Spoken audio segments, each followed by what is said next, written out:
evening. I'd like to call the Reading Select Board to order. Today is, February 15th, 2022. All of us are in present. We have Fidel Maltez with us, and we have Bob Lashar. So we have extra town managers this evening. Let's see. Hang on one second, I just lost my packet. Okay, so to give you a quick overview of the meeting tonight, we'll start off as we usually do with liaison and the town manager report. We'll open it up to public comment. We have one item on the consent agenda to appoint members to volunteer boards and commissions. We will vote to accept a gift for Sturgis Park from Reading Girls Softball. At 7:45, we will have first of two public hearings, the first to amend downtown parking. The second hearing at 8 p.m. regards to Meadowbrook, relocate the all alcohol liquor license. At 8:15, we'll discuss draft changes to the select board policies, Article 6, personnel related policies. At 8:45, we will preview the warrant for annual town meeting. At 9 o'clock, we will preview water, sewer, and storm water rates. 9:15, we'll have a town manager goals update. 9:30, we will discuss the town manager transition. Let's see, I'll skip over 9:45 for a second. We will have time to talk about future agenda items. We'll approve one set of meeting minutes. We will adjourn to executive session, vote to approve collective bargaining agreements. And I'm just checking. It does not say whether we will return to public session. Okay, so we will, at the very end of the meeting, we'll adjourn to public executive session to approve collective bargaining agreements, and we will not return to a public session. So with all of that, I would like to pull the most enjoyable item on our tonight's agenda, and that is the select board's expression of gratitude to longtime time manager Bob Lashar. I'd like to pull that forward and tackle that first. As you may or may not be aware, this is Bob's. Bob has the privilege of having his final select board meeting with us this evening. So I don't know what he's going to do on Tuesday evenings after this, but the board at this time, due to the pandemic, I understand that there's a staff recognition of appreciation later this week. We hope to have a broader community opportunity to thank outgoing town manager Bob Lashar. And the great news is that the pandemic seems to be easing, so we should be able to schedule that because there are lots and lots of people in the community that like to thank you and wish you well. So with that, the select board has decided it's about time to recognize our history, and we have put together a plaque to honor our town managers, starting with Peter, most recently with Bob, and we already have a spot for Fidel lined up on here. So we'd like to present this and thank you for all your hard work. And Bob Holmes is here from the paper. We'd love the opportunity to take a picture with you. Carlo also was kind enough to bring refreshments. So I'll stop here actually before we do that. I just wanted to thank you, Bob, for all of your service through the years. It's certainly stop listening. It's long hours, lots of blood, sweat, and tears. So thank you. I'm glad that you'll still be with us in the community for advice and continuity. But let me yield the floor to other board members to express their gratitude. Ian? Sure.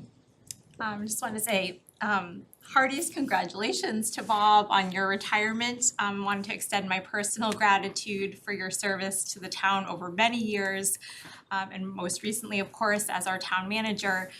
Your job has not been an easy one, and you have been a strong financial steward for the community, leaving us in very good financial standing, which I certainly appreciate made the position of Reading Town Manager a desirable and competitive one, which made our job easy as the search committee that went forward to look for the next town manager, thanks to all the work you did to leave us in a good place. And I very much appreciate that. You have an incredibly strong work ethic that has served our community well. We will miss your institutional knowledge, your financial know-how, and your sense of humor. But we are glad to know you will be just down the road in town. We will try not to bother you unduly, but we are glad we will still get to call you our neighbor. Congratulations, Bob, and thank you. Sure. Thank you. Thanks, Bob. I kind of hearken back to the previous search committee of which I was a member. And remembering the candidates coming through and having met you before, I think from some FinCom kinds of stuff before that. And it was really interesting just kind of thinking about kind of who the candidates were and why they would make sense in the community. And I remember feeling really good that you were going to be the town manager and still do. I don't believe that you're really going to retire. I don't really think that's in the cards, but that's your call, not ours. You will retire from being town manager, that's true, but from other things, we'll see what goes on from there. It's really been a pleasure working with you. I've appreciated the opportunity to learn a lot and to work together on different things. And parting is such sweet sorrow, but thank you very much. Carla? Sure. Thank you. I want to echo, I don't have the experience that Mark had, but I want to echo what Karen and Ann said. And for us as a town, you know, it's a chapter of a book. We're closing one chapter, opening of a new chapter, and look forward to that. And I've just had the privilege of, you know, serving, in my opinion, one of the best town managers in the state. You were one of the reasons I ran twice to keep you as long as you wanted to stay. And I could go on and on, but I just want to thank you and really appreciate your effort, your hard work during the pandemic, and really keeping things together. Thank you. Thanks, Karen. I remember a couple months back where I mentioned the same thing, that I remember Robert and it wasn't the eulogy and everything else. I don't have stories like everybody here does, which is rather unfortunate in a way.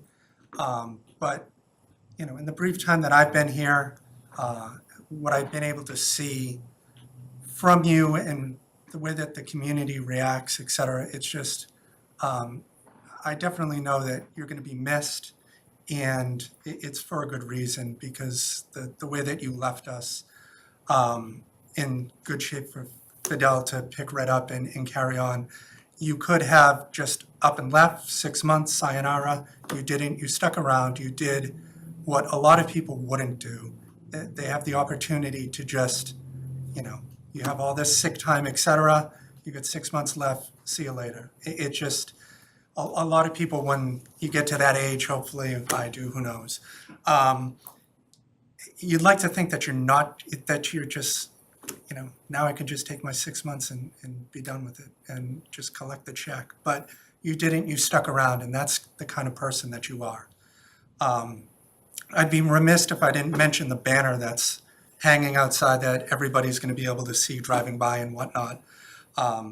I think it said One Reading sponsored it. I believe they're the same ones that donated to 625 Main Street as well. So hopefully, with whatever we have planned, perhaps we could take the banner down for that day and have everybody sign it that wants to, and then just give it to you as a gift, kind of that way. I mean, you know, I could go on and on, but I'll just end it with, coincidentally, there will be a Reading Little League team called Thanks Bob. I'm sure it has nothing to do with you, of course. But this spring/summer, I think they'll do as well as somebody that I really didn't even know. But I'm glad that I did, so thank you. Thank you. Great. Fidel? Thank you. No, thank you, Bob. I mean, in the short time that I've known you, you're a gentleman. You have been incredibly welcoming, and I cannot think of a better town or a better man to take the baton from. The position that we're in, both financially and staff-wise, I mean, it is a testament to your leadership. And just you know, in my short time here, I met with a lot of staff, a lot of community members who just echo the pride of having you led them for the time that you've been around. So it's an honor. If I can fill your shoes, you know, just a little bit, I'll be proud to be part of this community. Thank you. Thank you. Great. The beauty of having a 9:45 agenda was I had plenty of time to think about saying something. As you might imagine, I was working on the budget till 6:30 tonight. Something I reflected on as I was writing on the budget, I'll just pass along. As many of you know, I started as a volunteer. I volunteered for the Finance Committee, and coming from a Wall Street background, I thought, oh, this will be easy. They'll sweep me right in. And I was quickly shown the door saying, no, you're not qualified. But we have a landfill advisory committee. So I got stuck with the town dump. You know, many people might have quit there, but I said, okay, that's gonna be interesting. And I stuck with that for a couple of years and then served for 8 years on FinCom. And as I meet some of my peers and as I reflect on it, I see myself as a volunteer who happened to be town manager. I'm not a professional town manager that could have gone here or could have gone there. I'm just someone who came up through the ranks and all of a sudden, you know, everyone else stepped back a step and I was the one stepping forward, kind of. So I think that, you know, it's been an interesting time. I never viewed myself the way some town managers do for that reason. I think I was very unpolished and inexperienced in a lot of ways, but I was a good listener, and you have to listen to people, you have to listen to staff. And I was always proud that I could not only listen, but understand most people. It is a challenging time. I haven't shared all the bad things with Fidel because I don't want him to leave yet. Thank you. We've mostly been telling him the good things, but next week he'll learn some more things. It is not an easy job, and I wish him all the success I've had. I hope the community welcomes you as they welcomed me. My predecessor gave me some advice, which I'll give to you. Don't worry about my shoes. Your shoes are good enough. Do things your own way. It doesn't make any difference how things used to have been done. You know, you have a good organization, you have a fine mind, you'll figure it out. And don't worry about the past. You know, I just want to thank everyone. People have come up to me over the years and said, I don't know how you do that job. It's so thankless. And, you know, it isn't an easy job, but thankless is the last thing it is. I have been thanked thousands of times over the years and yelled at very few. The ratio is quite good outside this building. In this building, maybe it evens out. But it is really a remarkable thing to be walking around the neighborhood with my dog or just being around at stores and such. So many people have come up to me and thanked me. It is not at all a thankless job. And every single person that stopped me, including many I did not know, you know, really picked me up for what might have been a difficult day. So I really appreciate that. And I hope you'll show Fidel the same courtesy because he will deserve it. So thank you. Excellent. Do you have time for a quick photo? I know we dragged you in here. That'd be wonderful.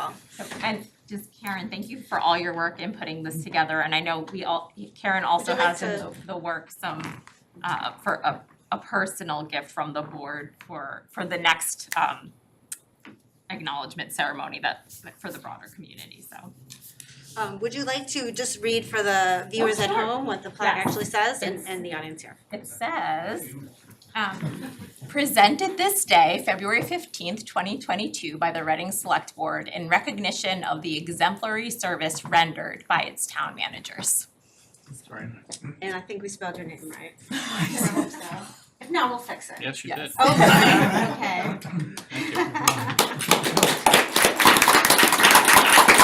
All right, let's take a picture. Great. You on that side? Doctor Who episode. You want us in the middle instead? Wherever you wish to go. The background with the flags is probably better. Yeah. But, you know. Good thinking.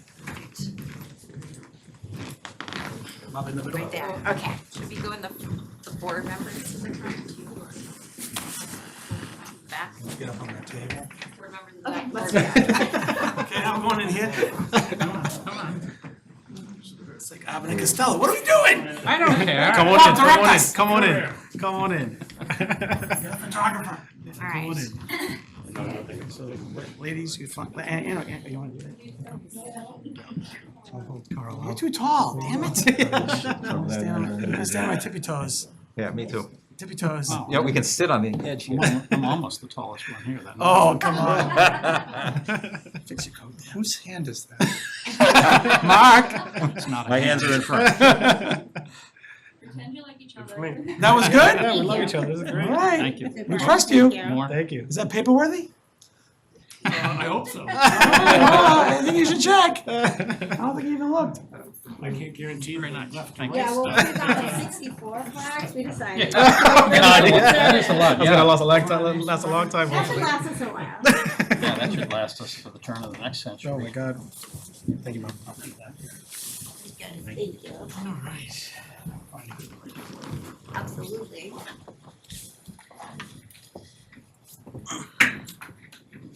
Okay, so why don't you tell us, when would you like to break for cakes? Well, I mean, it's probably the most people we're gonna have in the room all night is my guess, so we Okay, could. do you wanna offer it now? We could offer it now. Okay. Works for me. All right, so Take break. cake break, Cake yeah, that was break. quick. Yeah, cake break and chocolate break. Move to adjourn. And chocolate break. Cake break.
let them eat cake in here, but I won't, I'll forego that.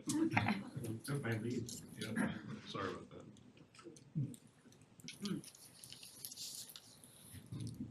Really great. All right, I can take a moment to let everybody know that tonight's meeting is being recorded for RCTV live on Comcast Channel 22 or Verizon Channel 23. Our videographer for tonight's meeting is Rob, and you can check rctv.org for more information and for replay times. Okay, let's see. Okay, since some of the select board members are still eating, are there, I see Miss Lisa, from the chamber, would you like to come up and talk to us? We had a great preview of your event in our packet, but you're welcome to. Yeah, so should I stand here or go up? No, you can come up front if you want. Yeah.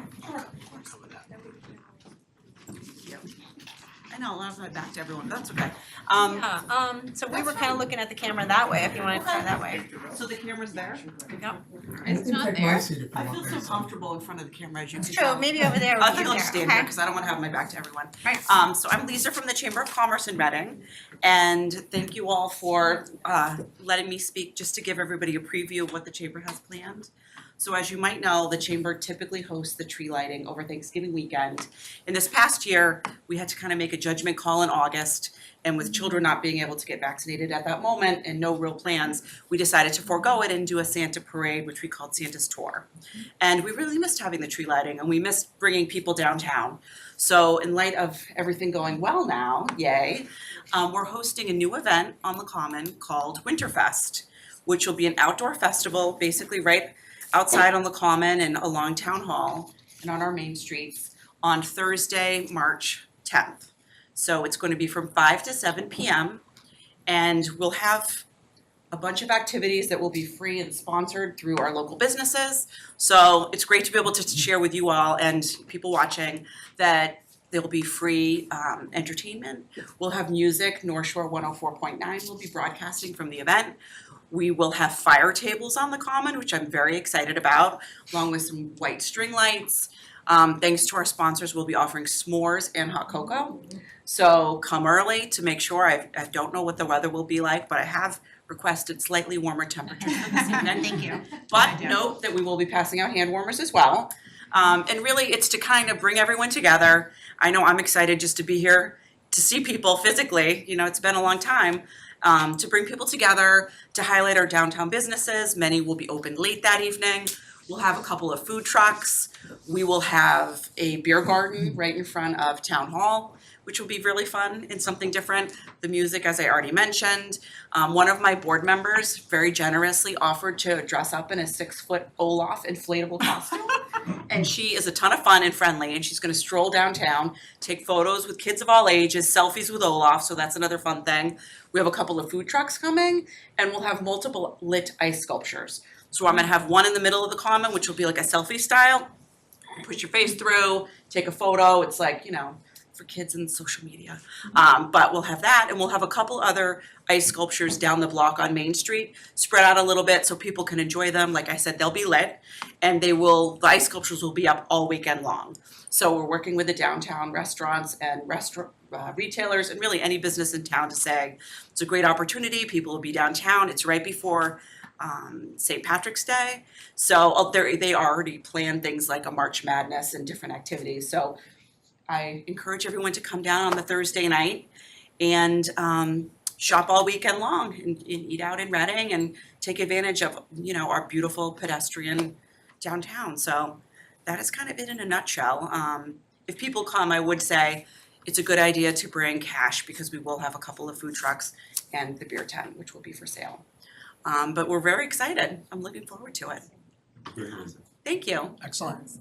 Oh, and I did bring a couple flyers, which are similar to what you printed out, but that way. And we're doing social media around it, so if the town or anyone is willing to help me spread the word, it is a new event, so it's always good to let people know kind of what to expect. And, you know, between hot cocoa, which I might not have mentioned, and the s'mores and the fire table, we'll have a few propane heaters around the beer area, so I think it's gonna be festive. It sounds like a So- lot of fun. Yeah, we're excited. And thanks everybody for helping me work through the process. I've never done an event like this, and Bob and team were really helpful in just navigating a couple of new things that I had never done in addition to what I do for the tree lighting. And on a side note, as someone who runs the chamber, we'd be happy to partner with the board to do a farewell event for Bob, but also connect to Fidel with both the community and business owners. Great. Might be wise to have something for business owners, just specifically as just a way to connect with the name and the face when the time is right. Sure. So Okay. happy to coordinate both of those and be a part of it. We appreciate it. What about a dunk tank? We have a dunk tank? We can have a dunk tank. It was a big hit. I It was a bet. big hit. I don't know. $2,000 dunk tank, Lisa. $2,000 dunk tape $2,000 sounds dunk tank. like a must-have It's a on a good winter's investment. night. Yes. We raised 2,000. You raised it? Oh, I thought you were saying It you. didn't cost 2,000. Oh, I got confused. Well, I know that if this is successful, there's all sorts of fun things like, you know, fire performers and, you know, many communities like Salem, Mass, they've done this every year. They have a winter festival, and in talking to the downtown businesses, they loved the one silver lining of having a 3-day shop the block where it wasn't just one evening, you know, they spread it around Thursday, Friday, Saturday, was that it was just a little bit easier. So if you were working late that night or you couldn't get out, and stores weren't as crowded, so it was kind of by design. But one thing we hope to do is to, you know, encourage people to not only come to Winterfest, but we're gonna keep the ice sculptures up for the weekend to kind of get out, and, you know, there's definitely a lot of opportunity to grow something like this. If it's of interest, but I just encourage everyone to grab your mittens and your boots, no matter what the weather is. We're gonna, you know, it's a rain or shine, but I'm hoping the weather will be good, and, you know, it'll be fun. It's pretty. We have plenty of winter nights, so I think this is a great idea. Yeah, and just good to get out and enjoy, you Yep. know? And most of the businesses will be open late. A lot of the restaurants will have special programs so you can, you know, bop in for dinner or grab takeout as you leave. So that's our plan. Excellent. Perfect. Thank you. Wonderful. Well, thanks for inviting me to give everybody a preview on it. Okay, we're I excited. appreciate it. Thank you. Thank you. Thanks, Lisa. Okay, so is there anybody else for public comment this evening? Jackie, anybody on Zoom? No? No one raising a hand. Okay, all right, thank you. Okay, so to get back on schedule, why don't we start with select board liaison and town manager reports? Would somebody like to go first? I'll go first. Okay. So,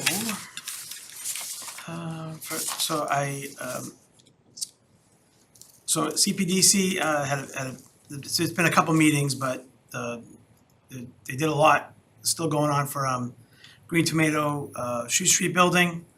They're coming back. CPDC would like that, you know, to be smaller and some more open space and redefine that corner there. So that's still going on. Some signs got approved. We're welcoming a new salon on Haven Street that is taking over the building next to Fat Larry's. So they're gonna open up, I forget when, but that's gonna be new to the town. I think they're moving from a different town to Reading. So good luck parking. And Metro Credit Union applied for a new sign and Postmark, they did a master sign review and lots of fun stuff going on CPDC, Board of Health. They had an MAPC update. As we all now know, the mask mandate in Reading has been lifted. And they talked about many other things. We are hiring a permanent health agent, health inspector. We've been using contractors, so that's up and coming. And they talked about other initiatives, a lot of initiatives actually to incorporate public safety, community involvement on, you know, health training and training the volunteers and anybody that wants it. So there was a lot of good things going on at the Board of Health. And that's what I attended, and Mark and I did VASC recently too. Thank you. Chris, did you have a hand up? Yep, thanks, Aaron.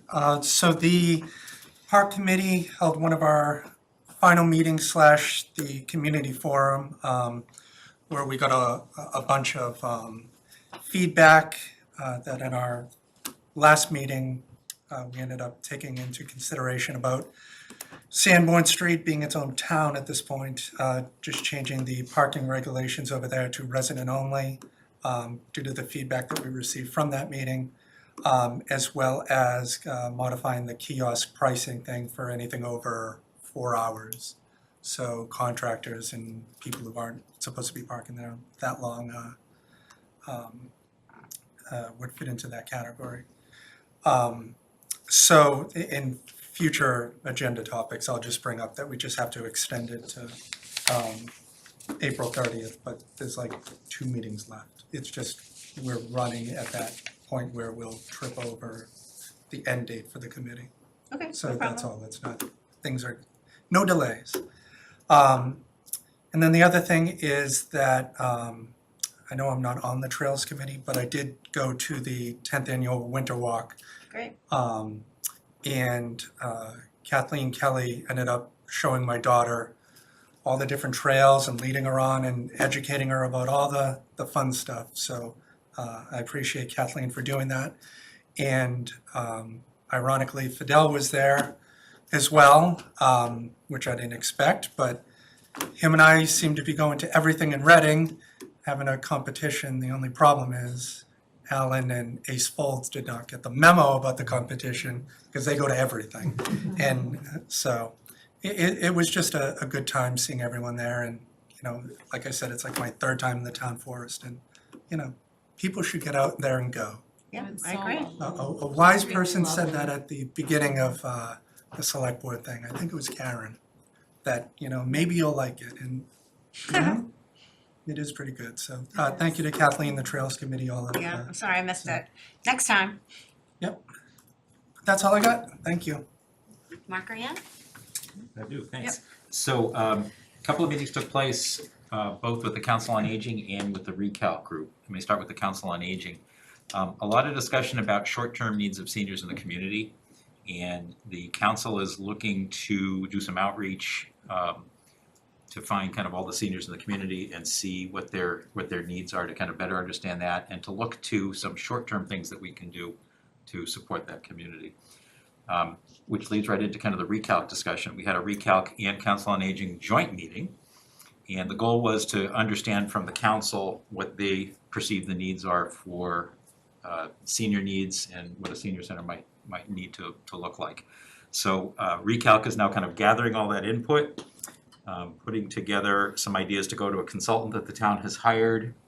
And the Recalc should be meeting with, or actually staff will be meeting with that committee probably in the next few weeks with the goal of getting a survey out soon, kind of Marchish if all goes well. And then Recalc, per the select board's charter, is supposed to come to the select board in advance of April town meeting. So probably the last meeting in March would be the right timing for that, to at least talk about the process, where it is, what the next steps are going to be, and then the longer term goal is to come back to the select board and town meeting for November with a more concrete plan on needs, potential locations, if that's what it comes to, and then what an ask might be to take it forward. But to educate the community on what the needs are and how to take it forward. Thanks. Great, okay. No. Okay, quick update from the Conservation Commission and the volunteer resident group who's been planning the community garden. The Conservation Commission did approve the plan, so they will be coming to see us on the next meeting. They are currently working with staff to update what they presented us last time, and will be the last step. And so it's very exciting. We're in good shape to get that going in 2022 at Matera Cabin. Okay, let's see. Oh, town manager reports. Would that be you? Would that be Bob? That is Bob. Okay. Nice try, Fidel. Thanks, Karen. Just 2 quick things. One, the board will receive a more detailed memo from me next week, but in the town manager's budget for FY23, I'm proposing a new line item called Select Board Reserve Fund. As boards and committees came to you with funding requests, there's no reason why they should be so organized and do it all in September. You know, it's something that happens randomly and frequently during the year. So I would encourage the board, to review the document I'll send next week and to develop some sort of an approach, maybe a policy for dealing with funding requests, because although Fidel will be the budget authority, so to speak, I've put $15,000 in a line item for you to distribute to boards and committees during the year. That way, hopefully they don't all attack you on July 1st, but that way there's some kind of a funding mechanism for the smaller requests that do come in. The second item, Fidel started yesterday. We chatted for a while. I gave him some homework to do, and I knew I was in trouble by the end of the day when he said, "What else you got?" The board may not know and the community may not know, but basically you've hired a particle accelerator, and I wish you all the best of luck because Fidel will absolutely be running circles around everyone. And I just hope he conserves his energy to play the long game here. And thank you again. Okay, thank you, Bob. Okay, next on our agenda, we have one item in our consent agenda, vote to appoint members to volunteer boards and committees. Included in those boards and committees are Recalc, the Cultural Council, and the Board of Assessors. So maybe we have a motion and then we can have any discussion, okay? Sure. Move to appoint Nora Bucko as a full member to the Ad hoc Reading Center for Active Living, which sunsets 11/30/2022. Stephen Theodoridis as a full member to the Cultural Council, with the term expiring on June 30th, 2024. And Jean-Paul Plouffe as an associate member for the Board of Assessors, with the term expiring on June 30th, 2023. Second. Board members, any discussion? No, Yeah. oh, good. Just wondering from the VASC if you'd like to tell us a little bit about our candidates that we'll be appointing.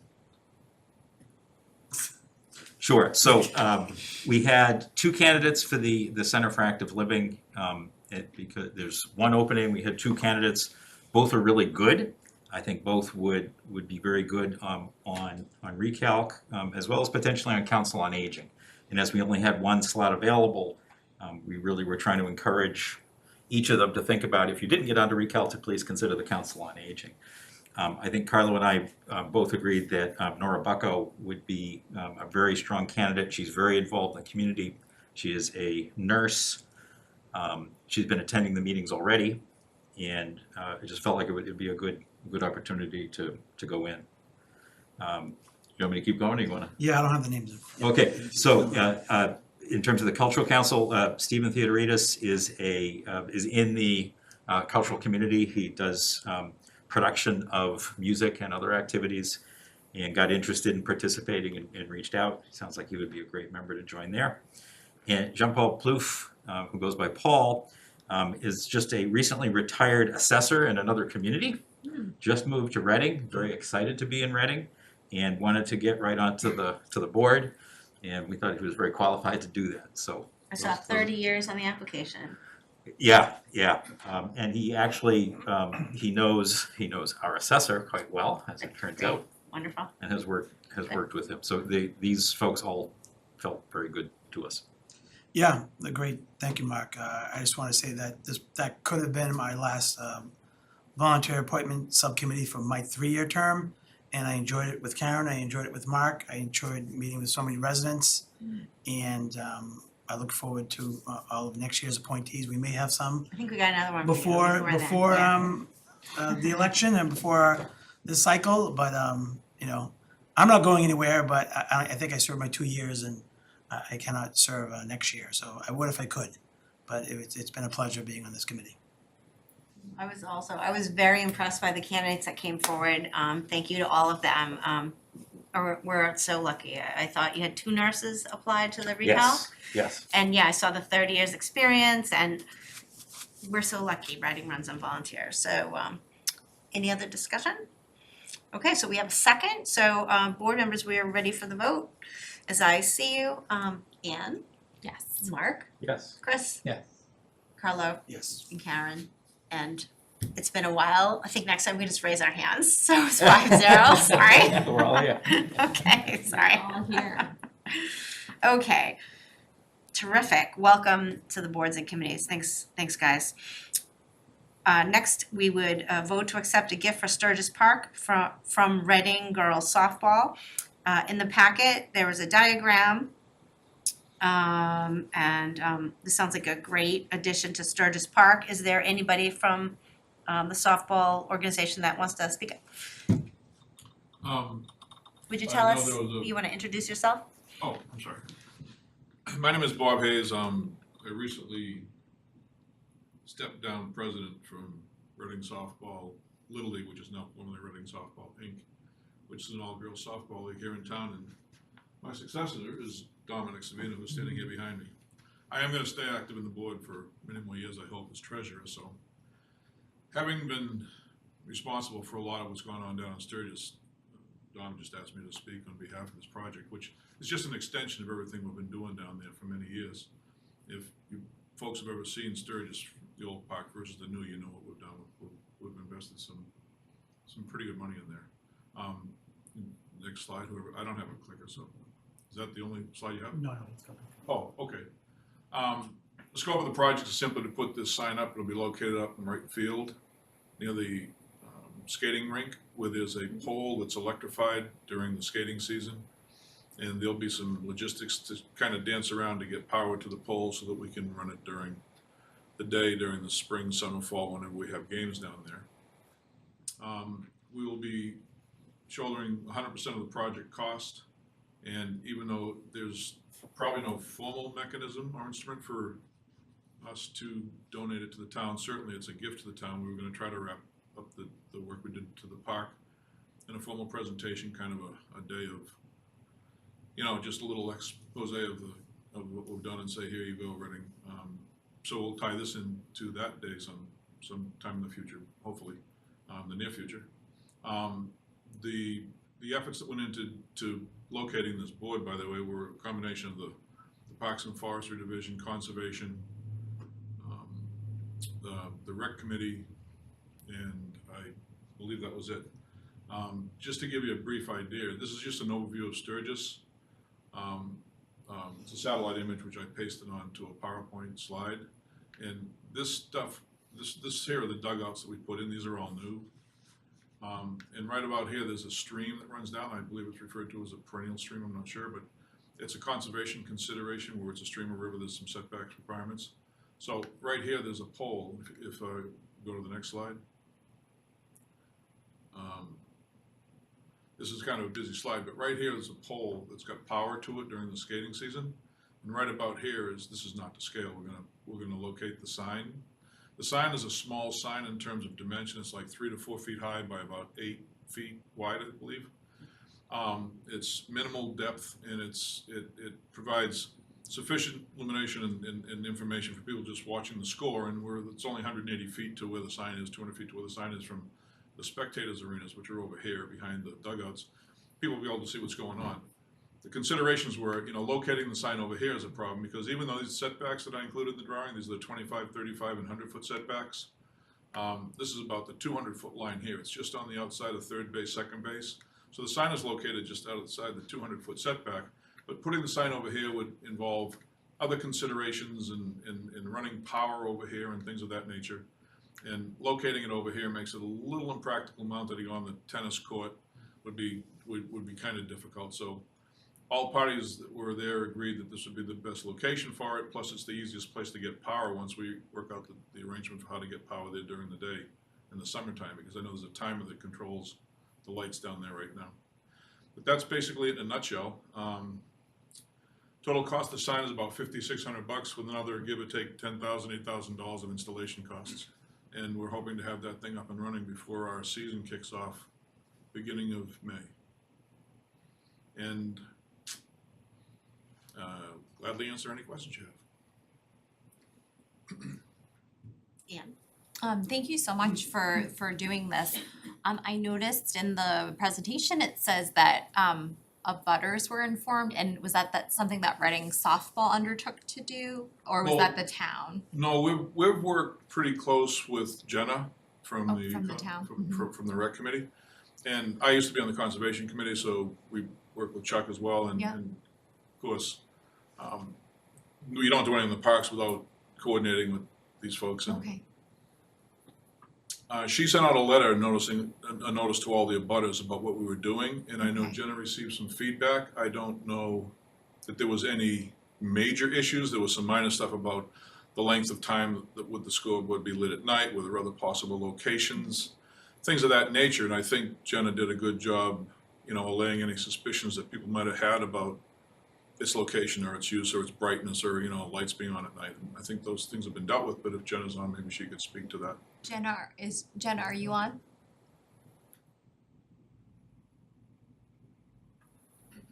Or Emily's on. Hi, I'm here. Hi Jenna, how are you? It's just, what Good, how are you? doing well, thanks. What did you end up hearing from abutters after sending a letter to them? Yep, so I did send in a butters notice out to everyone within an 150-mile radius of Sturgis Park. I did 150 receive feet. one call from a neighbor who is directly located right next to the park. And just like Bob said, she had some concerns about where exactly the location was, because in the letter it didn't indicate the exact location. So once I went over that with her, she was completely fine. Aside from that, I didn't receive any negative feedback. Okay. And I also did receive a positive support notice from Val Sachetta in the neighborhood. She was actually down there when we were at the location. So.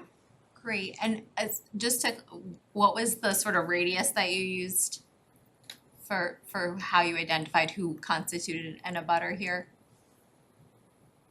Sure, so I went to the location of Sturgis Park on Map Geo, and I did the delineation for the abutters for the 150-foot radius. So Kim Honich-Schlager taught me how to do that back in the day. So usually I would use her, but she taught me well, and I can do it myself now. So Great, thank you, Jenna. I appreciate that. you're welcome. Thank you. Okay, any other questions, comments? I know Bob mentioned it, but this has the full support of the rec committee. I know Good, I see Jen's Emily's on. recreation, but this has the Yeah. full support of the recreation And, committee. and as a matter of prudence, I also, we filed for a permit, and was awarded a permit from conservation, which Okay, is that's kind of good. overkill, but Okay. That's it's, great, that's having that great. base covered, prevents it becoming an issue, so. Is your successor taking notes? Here's how you get stuff done. That's why I'm here. Thank you, Bob. It's Yeah, wonderful Actually, that you have that Just one last comment experience. about the success of the league. This will be our sixth spring in business, which we are a bona fide nonprofit 501c3, by the way. And we've had 382 girls sign up for the program this year. We're gonna have 32 teams across 4 different divisions. Wow. So it's grown a lot from the 120 kids that used to play softball before we started this league.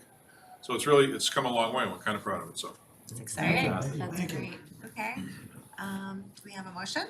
We do. Move to accept the gift for Sturgis Park from Reading Girls Softball as presented from a grateful select board in town. Can I have a second? Second. Thank you, Carlo. All those in favor, please raise your right hand.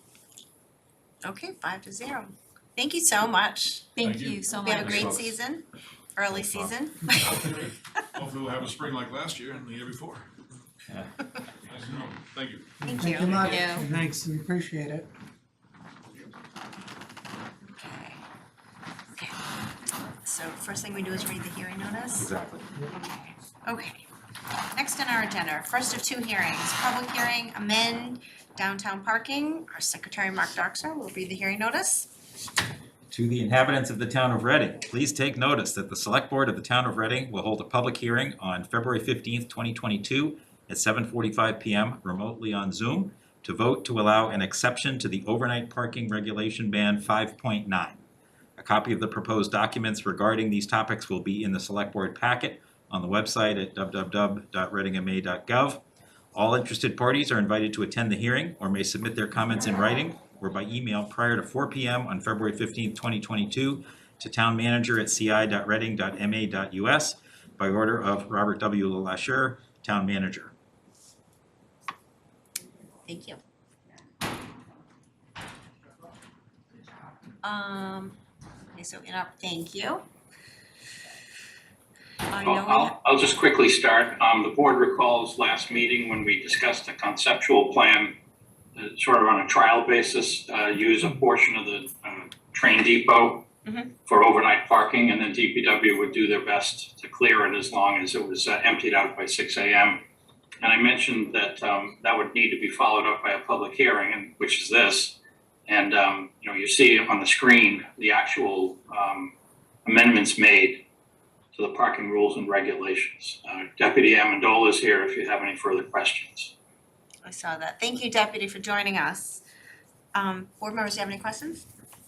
I do actually. So the question is, are people allowed to park there at any time or only during snow emergencies? And this follow-up question is that if it turns out that they can be there at other times, do they still have to be out by 6 a.m.? And I'm assuming the answer to that is yes, but I wasn't sure. Well, because of the way the lot is already set up, all you need is a resident sticker to park there, and that usually starts at 6 a.m. So that is all you're gonna need for this. So you could technically park there all the time with a resident sticker. We were having the lot for year-round use of overnight parking for those who do not have the space they need. So that would be for any time, whether it snowed or did not snow. If it does snow, you have to be out by 6 a.m. till 9 a.m. in that portion of the lot so that we can clean it. Got it. Thank you. Good question. Other comments or questions from the board? I think this is a great improvement, and I was just thinking, I know there are some folks that buy and have a parking space for their needs and then have guests or what have you. So I'm imagining in my head that you have a guest and you only have one spot, you could take yourself as a resident over there and park and let your guests park in your spot. So that would be one way to manage that. This is great. I'm very supportive of this. That's one more question. Christine, is there signage that's gonna go up that will explain? Yeah, so I've already talked to the DPW, so if this passes, they know exactly which signage to make it very clear what can be done in that lot. Awesome. Thank you. Okay, should we open up to members of the public? Okay, are there any questions or comments from members of the public, either on Zoom or here in our select board room? Jackie, any questions? Okay, I don't hear any. Okay, we don't have any other questions? We can't see actually Yeah. the Zoom room. Is there anyone with their hand Maybe. raised? There are no questions in Zoom. Okay. I apologize. Can you hear me? Yes. Oh, there's Tony. Yes, Tony DeRosa, 130 John Street. My only question is, does anyone know what the parking requirements at the Met are? Are the residents paying for parking there? If they are, could they possibly use this instead of paying for parking in the Met? I believe they each have one space allocated, and then some of them do pay for more. If they are a Reading resident, anybody in the entire town can get a Reading resident sticker and park in that lot. So it is open to any building that has a Reading resident, which car is registered to Reading. Okay, thank you. So obviously, if the lot is full all the time, then we can go back to our PTTTF folks and have them come up with some other magical parking spaces. But I think this is a great start. Okay, so we close the Yeah. motion to close the hearing? So moved. Okay, Second.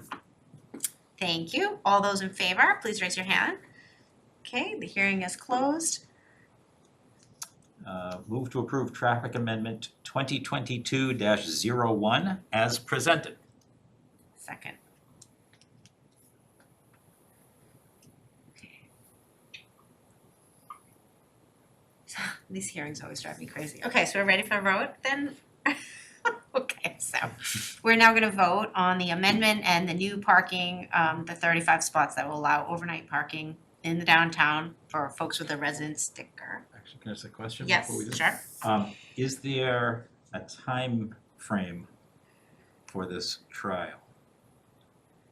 The DPW gets the signs in pretty quick. I don't know if Jane wants to answer that. I mean, we can start getting it out there on social media that it's available. As long as it really doesn't snow, it's okay. If we get started as soon as you'd like. Are you referring to an end date, Mark, as well? Yes, both, yeah. Is there an end date, Christine? Or just when? No, I mean, the way we have it, there's no end date. We would just have to come to you if we want to change anything. I think it makes sense not to have an end date, Yeah, like, if there's a storm in April or, May or June. Well, plus then people can park there in July. The overnight. people There's that lots of don't have gas. enough parking, they don't have enough parking. Yeah, Yeah. if Yeah. it comes to the end of its useful life, then we'll hear again, I'm sure, from the TTF and we can take other action. Very good. We ready for the vote? Okay, all those in favor? 5-0. Excellent. That was town hall and the select board being really quick. And hopefully effective, so. Effective, I hope so, and it's good to know that we have structures in place, committees and the right people in place to come up with these solutions, so thank you for everyone who joined in, thank you, Deputy Chief. Thank you, board. I see Thanks. Jane and Chris. Thank you much. Okay, Ready for next second? hearing, yep, We have to, excuse me, wait a few minutes, I think. It's not- oh yeah, what time is it, 7:56. 7:56. 9 o'clock yet. We could do this, we're ready for another cake break? I think that was the fastest hearing we've ever, oh, no, wait, okay, so 8 o'clock, next public hearing, Meadowbrook. Okay, so we can wait 4 minutes, yep. What about those Red Sox? I was gonna ask if Fidel has any stand-up he wants to do or anything. I know. You don't moonlight as a meeting, no, comedian or anything? No? Not in my first meeting. Yeah, I was gonna say, not to start. Meeting comes later. What's your favorite Seinfeld episode? Anything? Well, the Family Guy. Family Guy. Okay. Well, I encourage everyone listening to come to Winterfest. I think it's a great idea. I've been wanting to have more stuff downtown, and I'm Yeah. glad this initiative is going forward. And I would love to have it a weekend event next year, and I'd like to have maybe even a spring event if this goes well, or a summer event. Melrose does a summer stroll, and other towns do a summer stroll. I've been to a few, and they're great. Brings out the community, helps our downtown businesses. So I would support anything that we can do outdoors, especially during COVID. Great, and visit the chamber website for more information. It's Thursday, March 10th, 5 to 7 p.m. in Reading Square. And Olaf is gonna be there. You can take pictures with Olaf. Yeah. So instead of a dunk tank, we need other ideas to raise You money. could still have a dunk tank. Yeah, remember, it's heated. It's, yeah, only after you. Okay, now, snowballs, we could use snowballs instead of softballs. Okay, so.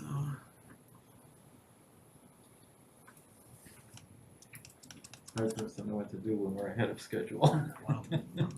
Good problem to have. Yeah. How about that Super Bowl? What else? Bruins? Tuca retired? My Huskies got knocked off by BU last Oh, did they? night. I didn't even look it up, did they? Your Huskies too. Yeah, my Huskies, yeah. Yeah. They won last year, right? No. No. They won recently. They've had a lot of dry spells. But they were cruising, but 1-0 Yeah. 1-0? in the last 3 minutes. Oh boy, that hurts. That hurts. Been watching a lot of curling if anyone cares. I love, Seems very complicated. no, it's on my bucket list. It's just bocce on ice. It's all about, That's exactly what it looks it's like. bocce on ice. Curling is on your bucket list? Oh, yeah. There's a curling facility How in big is your Weston. bucket list? Pretty big. Are you guys talking about a curling facility for recount? There's a facility in Weston, actually. curling Well, I mean, facility. we have an ice arena, so Yeah, you carve could- out some time. You could makeshift one, yeah. Keep telling them it's not a hockey arena, it's an ice arena for the community, so. Maybe they've got some hours in the middle of the night, we can do some curling. Yeah, I can do it on the street this winter. Oh, we do have frozen ponds too, I mean, we could just have a curling event, Carlo, or you wanna That's a good sign? idea. I will get on Winter that. curl. Yeah. Winter curl. Curl with Carl? Lowe? Yeah, Curl with Carl get Lowe? those fire tables going. Yeah, all right, I'll get that Okay. initiative I going think for it's next year. It's 8 8 o'clock. o'clock. No, we're running, come Not on. come To be quickly enough, continued, however. we're curling on a future agenda. Just throw out a good item. idea for next year. Okay, thank you. To the inhabitants of the town of Reading. Please take notice that the Select Board of the Town of Reading will hold a public hearing on February 15th, 2022 at 8 p.m. remotely on Zoom to act on a change to the annual all alcohol liquor license at Meadowbrook Golf Club at 292 Grove Street, Reading, Massachusetts. The board will act on an application involving the transitional change of location back to the newly rebuilt clubhouse from the temporary tent structure. A copy of the proposed documents regarding this topic will be made available in the Select Board packet on the website at www.readingma.gov. All interested parties are invited to attend the hearing or may submit their comments in writing or by email prior to 6 p.m. on February 15, 2022 to townmanager@ci.reading.ma.us by order of Robert W. LaLacheur, Town Manager. Okay, well, it's wonderful news that they have the opportunity, they have a club again, and they're in need of a liquor license. Bob, do you have any other additional information that you want us to? It was just about a year ago when we were in a similar position, and both Attorney McGrail and myself received fateful text messages at 6:30 in the morning that we thought was either an April Fool's Day prank or a text that had delayed a year, but indeed the clubhouse did burn down twice. So we're knocking on wood. This is the real deal. The second clubhouse rebuild went great. Mark knows in the motion, the board did get an email late last night from one of the abutters. That matter has been taken care of. Attorney McGrail can explain it, but in the motion itself, you will hear the remedy. Their intention is on or about April 1st to move from the tent into the clubhouse and then go back to conducting business as always. And I have to tip my cap to Meadowbrook. They've been through a lot. They've always been a great community partner, but I have a lot of respect for their dedication. And I'll turn it over to you, Brian. Thank you, Bob. Madam Chair, members of the board, for the record, Attorney Brian McGrail, representing Meadowbrook. With me tonight is Ron Rice, who is the general manager and the manager of the all alcohol license. And thank you for the kind comments. Thank you for the support from the board, from the town as a whole, from the fire department specifically, because they certainly had a call to duty here, and all of the inspectional services, planning department, and Bob, you in particular. So thank you, everybody, for the support on behalf of Meadowbrook and its community. Meadowbrook, as we stated, has had a long-standing relationship with the town and looks forward to that continuing in the future. What we're asking for tonight is basically, as Bob explained, is a transfer of the all alcohol license back to the clubhouse from the temporary tent that was in place for approximately 2 years. ABCC requires when it goes from one location on the premises to the other to have a public hearing. And that's what we've done. We've applied, we've given notice to abutters as is required. Bob had mentioned one of the abutters that sent a note and brought up a point that he thought that the site plan approval decision should be referenced as part of your motion, because there are certain conditions in that which were put on the project by the CPDC that we acknowledge and are committed to and obligated to, and we just thought it would be appropriate for in your motion to reference that, along with the hours of operation that have traditionally been allowed by your board. So, and Ron, feel free. Do you want to add anything, Ron, on behalf of the club, or are you good with that? Nope, exactly the way you said it. Thank you. Okay, great. So we're happy to answer any questions. We've submitted a floor plan which lays out the club, lays out the seating as is required. That seating count and numbers for the outside, et cetera, are in compliance with what was required by CPDC. So it meets those requirements as far as numbers, et cetera. So that's what we have, and we will respectfully request your support in the application. Quick question, I'm not sure I saw an email, did it go to the full board or Bob, did it just go to you from the abutter? I was just checking, I don't recall that I saw that, did other people see it? Yeah, went to the full board. Okay. From Bob. Yeah. Oh, it was from Bob, okay. Yeah, it was. Okay, I'm scanning it looking for like a resident email, okay, thank you.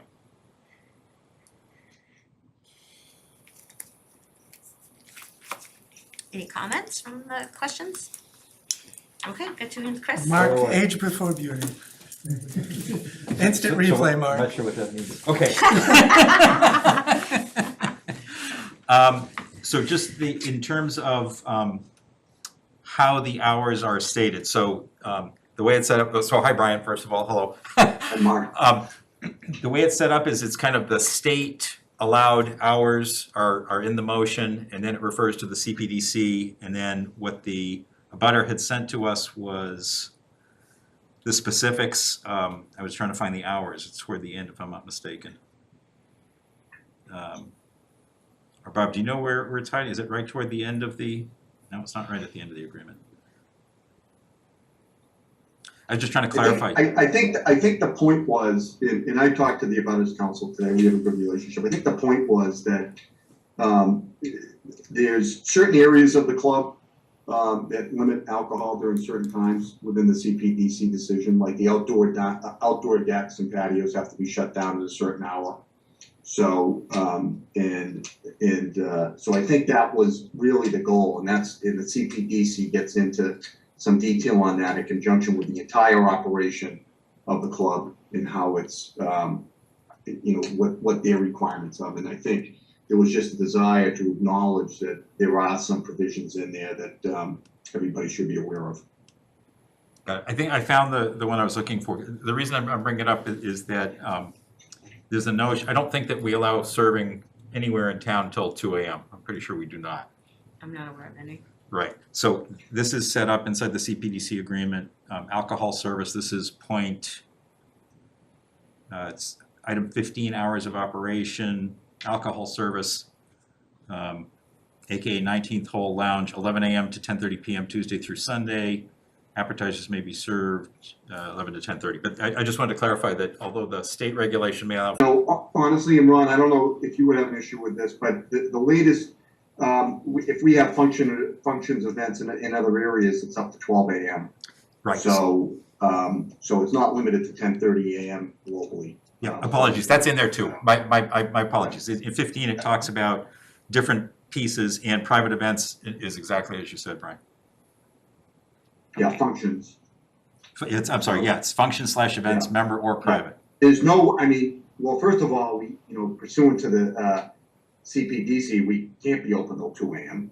And I think that's why there was a request to reference this in there, just so this, I think the goal is to have consistency.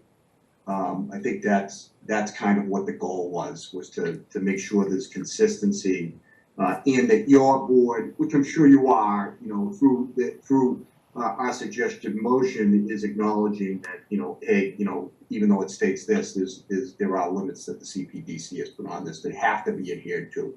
We're required by that decision. We acknowledge it, respect it, and so that was the purpose. Thanks, yep, I'm all in favor, I wanted to just reference that timing, but yep, I'm all good, thank you. Great, any other questions? Thanks, Karen. Yeah, Brian and Ron, I'll say what Bob had already said. Hopefully we don't end up seeing you guys again to relocate this somewhere again in the future. So best of luck with how things go this time around. Thank you. Yeah, I'm good. Other questions? Good, okay, Public comment. right, do we need to close our part before we ask for public comment? Okay, so at this time, I'd like to ask whether there is any public comment on Zoom or in the select board room here.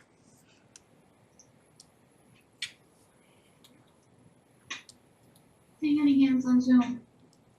Okay, thank you, Jackie. I'm seeing no hands here. Move to close the public hearing. Second.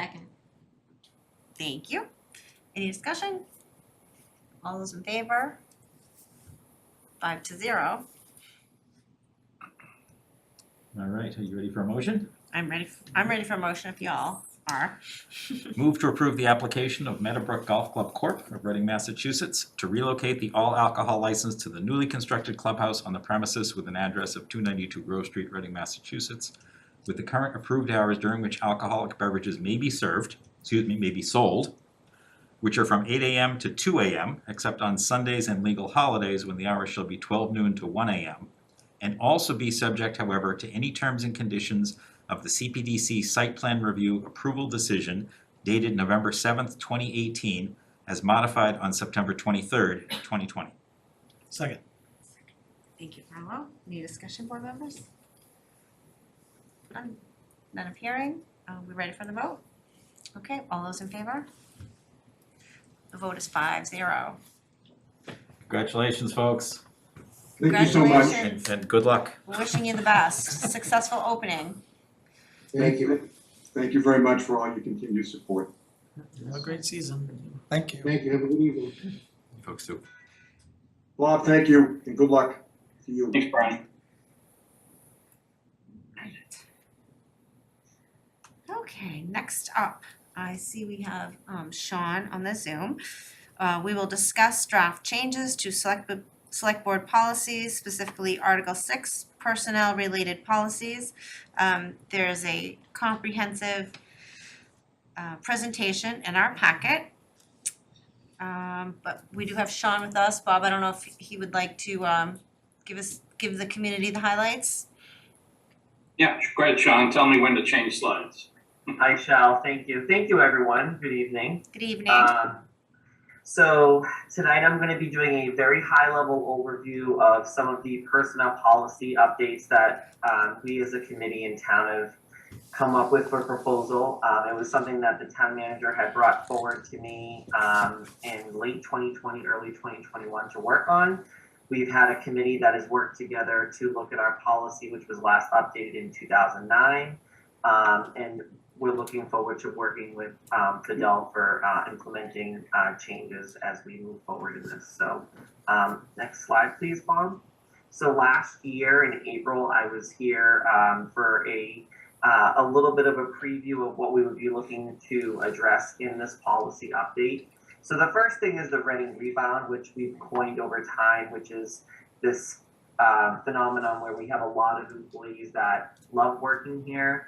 They decide for whatever reason to go to another town or another, just employer, and then they end up coming back to Reading. I am not hearing this amongst my peers that much, so I don't know if it's something great about our culture, but specifically in our DPW, we have a lot of folks that decide that, Reading is a place that I want to spend my career, and that I believe I mentioned it last April, and I'll just echo it now. That's something that we should be really proud of.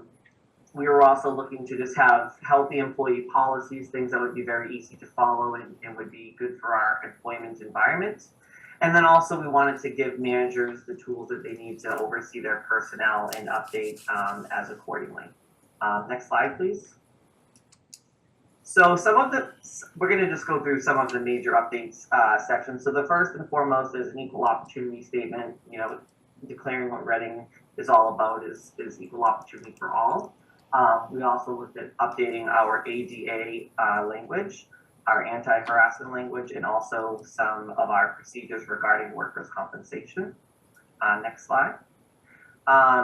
We were looking to match what our union contracts are currently doing for probationary periods. They have a longer probationary period than currently in our personnel policy. So we're looking to just make that a unilateral time frame across the board. And also with that comes the amount of PTO that someone may be able to use during that probationary period. It's a restrictive period because we want to make sure the employee is setting themselves up for success and they're here as often as possible, and also that the manager is able to assess their work accordingly. Annual reviews, we wanted to memorialize that we do in fact have annual reviews in Reading, and it's something that's very important for our personnel management. So that's something, and also employees like to hear, how they're doing and get some nice feedback from their supervisors and some goals for the year. In the hiring section of the policy, I wanted to look at the level of authority that the town manager has. So currently, there's a step 8 maximum authorization for hiring on our step system that we have, and that step system has grown over the years, so we're looking to sort of address that in some way, shape, or form, just so we can be more competitive. That section may be a bit of a moot point at this current time because we are going out to bid right now for a paying class study. So how that affects our steps remains to be seen, but either way, just something to look at. In addition, in the hiring section, we've added language that will address making our interview process as diverse as possible, including diverse in our own organization, where if we're having a position for finance, but maybe that position has something to do with DPW in some way, bringing people across departments to get the best input we can for our hiring process. Next slide, please. Technology, equipment, and internet user. So we all use technology, clearly. We wanted to have our technology division really weigh in with what they felt was important for security measures. We all hear about cybersecurity from the news all the time. So we want to make sure that Reading employees and our Reading systems are as up to date as possible, and that employees are respecting those boundaries as put in place by our technology director. In addition to that, just putting in some expectations of use. Obviously, we want to use work products for work related things. One of the biggest things during the pandemic we've dealt with is the remote work aspect of the job. As municipal government is something where we're supposed to be available to the public, it's a bit of a challenge to have remote work, but there are certainly times that allow for that to be appropriate. One can be if the employee is has, let's say, COVID or something, and they can't come into the office, then we can continue operations in that way. We really want to do that. We also want to make sure that if there's a position that allows for remote work by its nature, that we are offering that, because that will be something to consider for the future. Oh, that's just a motorcycle. I thought somebody was talking. And we want to make sure that if we're bringing in applicants for a position that might be tough for them to commute all the time, if we're adding in a remote work section, maybe it's a little more attractive to them. Next slide, please. All right, so I think it was, well, correct me if I'm wrong, in 2010 is when Town Hall went to a 4-day work week, if that sounds about right. When our policy was last passed in 2009, it did not have that type of a scenario. So a lot of our language in there needs to just be updated to accommodate for the various work weeks that people do work. We're looking at family sick usage and how that might be changing nowadays. We're separating out just a separate section for floating holiday, which is what we call our personal time. And then for our vacation time, we're looking to add just some clarity in language, and some of that just goes along with how our union contracts have had clearer language added. And we're also looking to see, is Reading competitive with vacation time, or is that something we need to address? So those are all things that we're taking into account. Next slide, please. Bereavement time, just a few updates there, incorporating a few other family members that looked like they had been left out. Compensatory time, this is a contentious topic regarding exempt staff, which means that it's someone that is not required to give overtime. We're specifically looking at this as it pertains to night meetings, and if there's any room for improvement to that policy that requires exempt staff to be at meetings. Family Medical Leave Act, or FMLA. About a year ago, Massachusetts had passed the paid family medical leave that municipalities are exempt from. So I wanted to update our FMLA policy as much as possible to allow for employees to still maximize what we have as a benefit with FMLA, while we might not be subject to some of the other products out there in the state. And then on the last bullet point here, I have service credit, because as we discussed earlier, we have a lot of employees that leave Reading and come back. And we're running into this more and more. I was dealing with it just this afternoon, where we're looking, how do we address somebody that wants to come back to Reading after being gone for maybe a month or two? We want to reward that. In some way, shape, or form, we don't want to restrict it. So we want to look at that language. And I think this next one is my second to last slide. I'm almost done.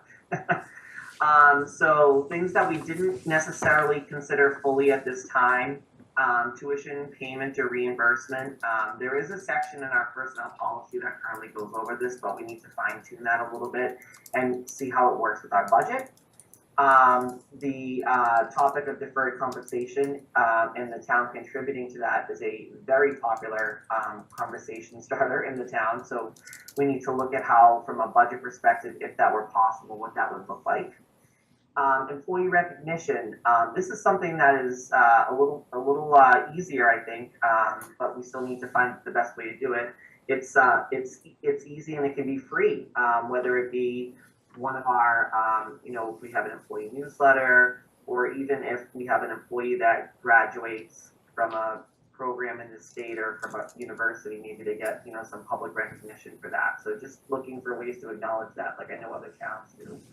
And last but not least, this seemed a little difficult to address during the pandemic, but the use of, the limited use of sick time. We have a lot of employees who are great about always showing up to work, always doing their best, and there's no incentive for them to do to not use their sick time, which is a great thing. But it can also be a great tool to have people that might decide, you know what, I have a little bit of a sore throat, I'm going to call out today. It might keep that person in the workplace and doing the work. It's a little tough to do during COVID, so it's something we'll need to massage the details out a little further.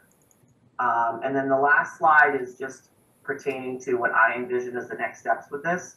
So I'm very grateful for the committee that we worked with. Chris Cole and Jackie are on this call, who were very instrumental in helping me with this. Jane Kinsella as well. I think Jean Delios was on here too. And then many others that helped. I'm very grateful, so thank you very much. Once we give Fidel a couple more days to settle into Reading, him and I would like, we've already had a brief discussion. I'd like to sit down and meet with him about what he thinks of some of these changes and how we can do this in bite-sized pieces. We've made a lot of proposals, and I think that we need to look at the most critical things and sort of move from there. Once we hammer those out, we'll make those final edits and run everything by our labor council to make sure that if there's anything that we missed or any language that should be buttoned up, we'll do so. And then we'll bring it back to you and hopefully adopt and implement it in the near future. And that is it. Thank you. Thank you. Anne?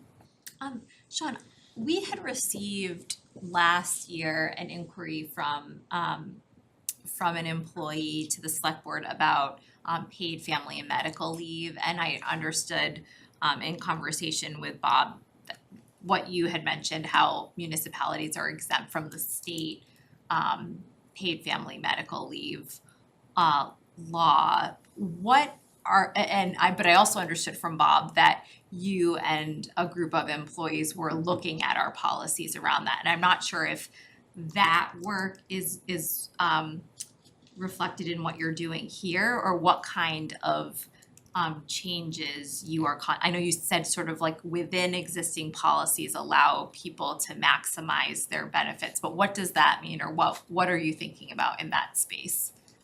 Sure. So FMLA, which is separate from the paid family medical leave, the FMLA at the federal level, yes, it allows for an employee to take unpaid leave, and after that it's subject to whatever the employer's policy is. Right. It does not say that the employee can continue to accrue time when they're out. It does not say how much sick time the person can take. So things like that, I'm trying to work within and say, maybe we should let people accrue time because they're out of work, and maybe we should allow parental leave to be expanded as much as we can within our parameters. So those types of pieces of the puzzle were definitely taken into account, and I would like to see some, changes in that area without us going through the full adoption of the state proposed plan, which I believe I've checked in a few times and no other community has adopted at this time. Right, I think that was true certainly when I checked in with Bob earlier about this. Is there any space for the town to, separate and apart from opting into the state's plan, providing some amount of paid leave that employees could use towards the 12 weeks under FMLA, that separate and apart from, other accrued time? So I would say that nothing is off the table, for sure. But that would certainly be a conversation that if we were to have on the town side, we would absolutely need to confer with the school department, even though Right. they're, technically under the school committee. I wouldn't want to start offering anything that is not super comparable to what they have over there and Right. cause any sort of a rift between us. If that makes sense. Certainly. Definitely not out of the cards, but it would be a bigger conversation with some of the, stakeholders on our side, and I would argue on their side as well. Yeah, and I think that probably library employees would be, or the library would be part of the conversation too. I think we'd heard from, it may have been a library employee that we'd heard from. In And fact. the library employees, for the most part, they usually try to follow our personnel policy. Yeah. Whereas the schools, have all Have their their own own. separate Mhm. bargaining agreements and handbook. So Okay, yeah, it would definitely be a bigger conversation. okay, so And that is. I don't see this like in the state and federal. I think this is just gonna be conversations for the future once we're past COVID, I'm sure. So I'm that sure sort of the bigger public's will too. that bigger conversation isn't part of the updating of these personnel policies for this current, but you Yeah. are looking at things like you said, codifying to what extent people can use their existing accrued time off like towards FMLA. Correct. And FMLA can be different things. I can break my leg and not be able to come into work and I'm a laborer. We do have a mechanism where that is addressed. We have a sick bank committee that's in the personnel policy. It's laid out. So in that circumstance, the person might actually have all of their time covered. But regarding the paid family medical leave, that can be a little different. So there are certain things, like if someone does have a catastrophic medical condition, there is a mechanism to somehow address that. If it's within those parameters. There's a separate committee though that goes over that. I'm not on that committee. Sure. And I just to this will be the last thing I say. Certainly from personal experience, I know that generous policies in this space can be a good way to retain employees. So just when we're thinking about employee retention too, that's something to think about. Oh no, I definitely agree with you. We need to look at all pieces of the pie as to what makes Reading a great employer. So I thank you. Thanks, Sean. Other questions? Sean, can you talk a little bit about what the difference is between a 4-day and a 5-day employee and the impact of remote work potentially on 4-day versus 5-day employees? Sure. So a 4-day employee is someone like I think almost everyone on this call that's at town hall. So we work a condensed schedule of whatever our normal hours are, 37.5 or 40 hours. Let's use 40, that's an easy number. So a 40-hour-a-week employee that works 4 days would just simply do 10-hour days, 4 days a week. And if they take a day off, it's a 10-hour day they're taking off. Whereas the 5-day person would be 8 hours a day, and they would take off a day, and it would cost them 8 hours. I will say when I discuss this, I need like a whiteboard to sort of like write it out.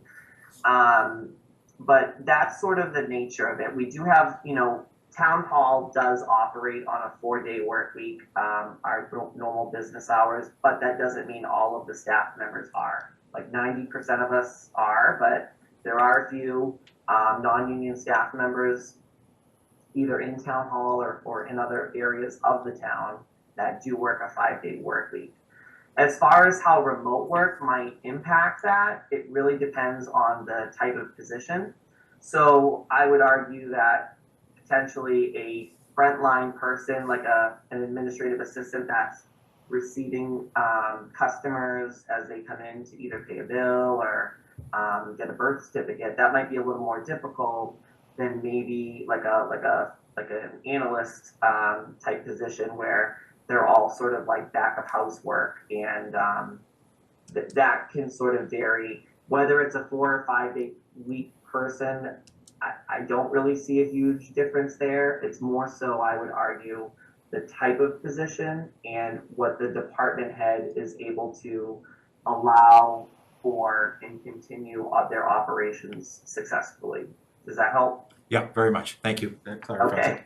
it. Of course. Two other questions for you. Oh, One- and people love, I'll tell you this, the 4-day work week thing alone, as you were talking, Ian, about attracting and retaining people, that's like a big one that people love. I'm sure. Yeah. I believe it. Two more questions for you, Sean. One is, I know you mentioned schools as it relates to family leave. RMLD is this completely separate in terms of personnel policies, is that true? Yeah, we're pretty separate from RMLD.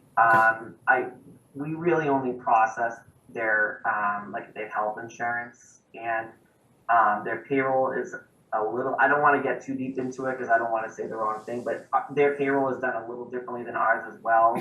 The schools are like, I can look up a school employee and tell you like, you know, everything. I don't know if I can do that for theirs. They're very different.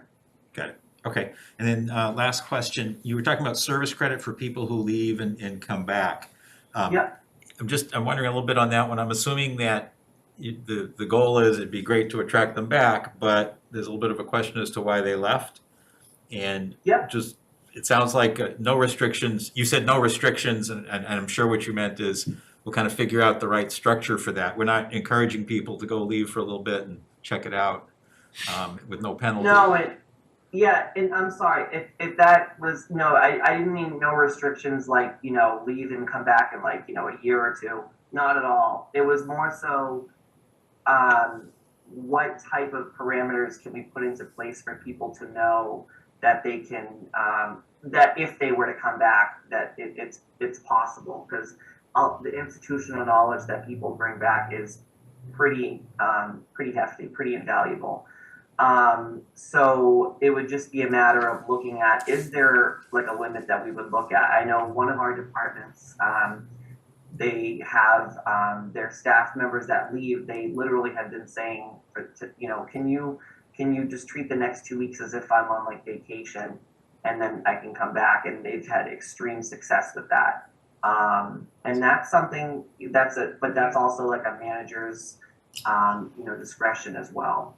So just to get back to your question, I would not just, you know, completely suggest that we remove all parameters of the service credit, but more so I'll build in some sort of allowance for, you know, the break in coverage or the break in service to be remedied in some way, shape, or form.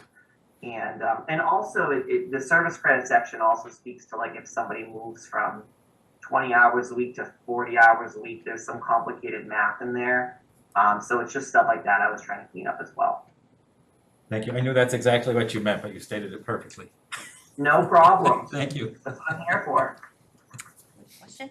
I just have a quick question, Sean, thanks for that. Do you have, is there any way you can say a time frame? This is a big to-do list here. Is there? It is a big, it's definitely a big to-do list, and I would say, you know, if we can go after more of the low-hanging fruit and edit portions of this, I think that would be great. And then there's no reason that the town would wait another 12 years to update this thing, or 13 years again. So I see no issue with, personally, if we were to make a decent amount of changes, but not 100% of changes, and then in another year or two, we go back and take another bite at the apple. That way, it's not a huge burden on us, it's not a huge shock value on the organization, and then certainly for the board, it wouldn't be this massive pill to swallow at once. So would it be okay for us to ask for a 6-month update, or I don't know what's reasonable that we should. I don't want to speak for Fidel, but I think 6 months is, you know, we could give you something. I'm just throwing that out there. I you know, wanna hear my fellow board members, if that's too short, too long, or.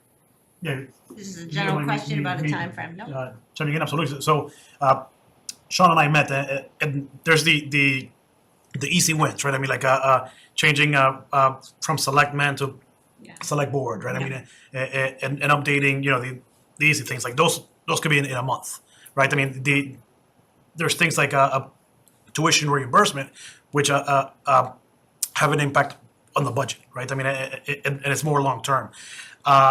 I think that 6 months for, you know, the low-hanging fruit is absolutely reasonable.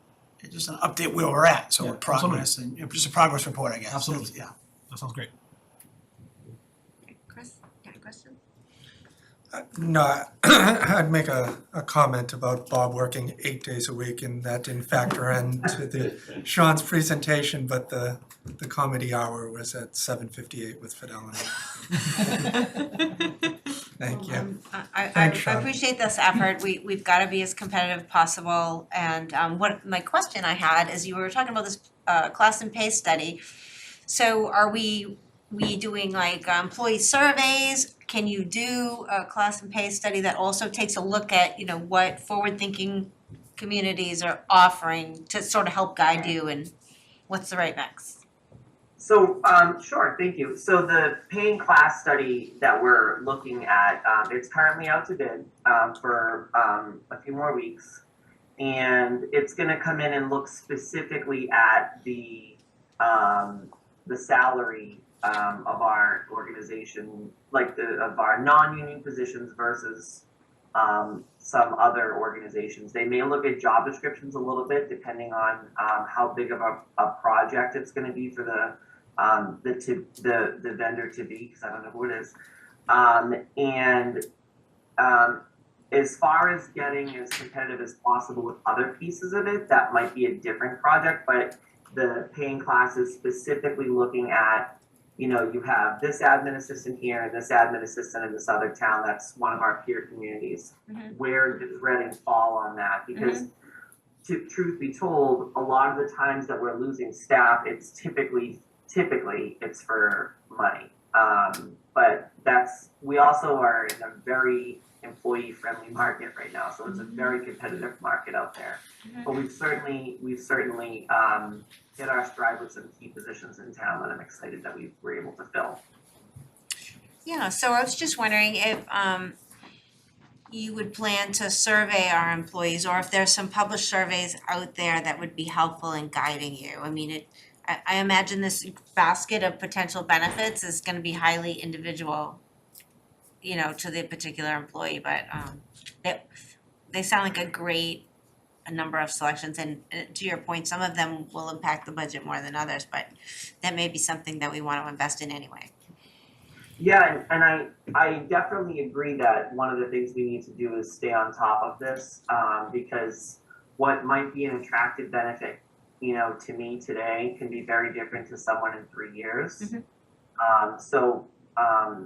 This is an ongoing update, I would say.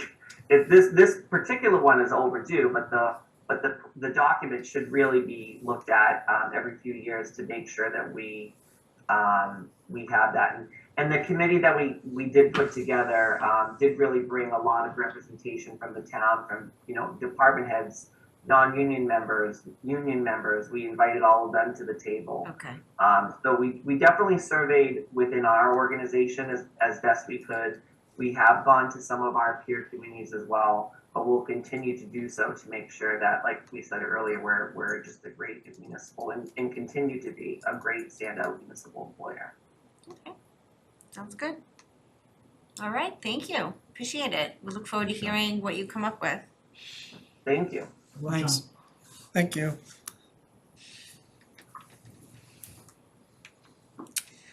All right, 8:39, where are we? Okay, we're on to the preview of the warrant for annual town meeting. Bob, would you, oh, no, which town manager would like to run with that one? Bob? I think that's Bob. Thank you. Yeah, he'll be doing this soon enough. In your packet was a 19 article town meeting. Yep. There is anywhere from 1 to 3 other articles possible that I've heard about. I'll kind of circle back to those at the end. On your screen, you can see the first page, and it's just written in a flexible way because over the weekend, some legislation was passed, as I understand it, that among many other things, extended the ability to do remote town meetings to next September. We actually, some of us have a meeting tomorrow with the moderator, including Fidel and myself. As of November, he was highly interested in returning to in-person town meetings. I don't know what his thinking is lately, but I imagine it's the same if it's safe to do so. But the language you see with several colors is at the last minute for the board to be able to adopt. And Ivrea will give you some more guidance because again, the legislation was just passed this weekend. So, assume to have an in-person town meeting. The first few articles are by charter, by tradition. The first is reports. Recently, during the pandemic, the moderator really quite enjoyed written reports in advance. And at least as of November, he indicated he wanted to try that going forward. There's a couple in boards and committees that will need to know that answer because they're planning on giving a report. I specifically refer to a permanent building committee I know has a large report they'd like to make available after they surveyed and studied all the town and school buildings. Then the next article is instructional motions, which is left to the last night. Article 4 to amend the capital plan, which again is a customary article.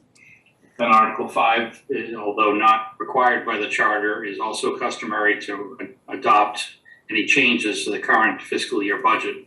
And I will leave some notes. I've already created a bunch of them for Fidel to consider to discuss with FinCom in March. Next, the town accountant has just asked to put this prior year bills article as a placeholder. Right now, she does not know of any, but if any do come up as late as the floor of town meeting, she'll be able to dispense with them that way. And then there's some typical annual town meeting articles. The first is to fund OPEB. The budget every year allocates money to OPEB, but does not place it into an OPEB trust. That's what this article does. The reason it's done that way is when OPEB is sort of laid out as an allocation and a line item, typically we don't know our health insurance renewal rates, and it serves as a cushion if it was needed to absorb a really high renewal rate where we could use that money for health insurance costs and not put the money to OPEB. This year we have a very healthy surplus balance in health insurance. And this article is most appropriate to make deposits to the OPEB trust fund.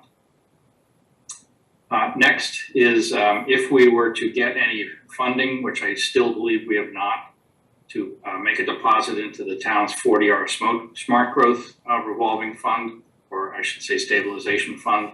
That's again a placeholder for the last minute in case any money does come in. This will give the town meeting the ability to place it into that fund, and otherwise it would flow to free cash, and November town meeting could then take it out of free cash if it wished. Bob, quick question. Yeah. We're on Article 9, correct? I'm sorry, say that again? We're discussing Article 9? 8. Just about to get to Article 9, yeah. Oh, okay. My question's regarding Article 9. Okay. I have a question on 8, if that's okay. Okay, yeah. Bob, real quick on 8, how much do we have in this fund now? I think it's about $500,000 last I looked. And have we used it for anything recently? No, and the thinking along the way was to put it back into sort of like purposes. So I would suggest that there's a multiple $1 million above ground renovation and improvements suggested on Haven Street. So that would be a good use.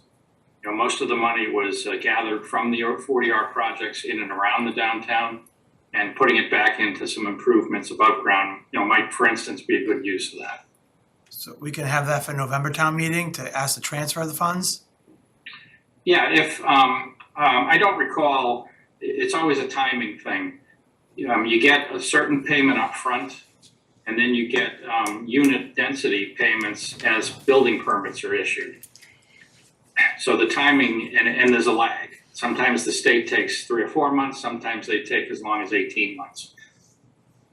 Right now, or at least as of 2 weeks ago, there was not any cash in hand that we had, and was not any checks that we were expecting immediately. But this is a placeholder so that if those checks, because we are due some payments, if those payments come in, they'll go into the fund. If for some reason the payments come in on June 15th, they'll go to free cash, and then town meeting in November can be asked, do you want to take this money that came in for this purpose out of free cash and put it into this fund? So it's somewhat of an accounting difference. Yeah, that makes sense, but what about the $500,000? We don't have to keep $500,000 in there. Not at all. We could okay. we could use that for a purpose, absolutely. All right. That's probably one of the sources of funds your ARPA subcommittee might want to consider if you're looking more broadly. All right, that's good to know. Thank you. The next article is an annual renewal of the permits revolving fund, a different fund. Some projects have been added. They've been added on and off, as you can see from the list the last few years. These are only the large projects that go in. And again, the purpose of this is to directly put back some of the permit fees for large projects into economic development efforts.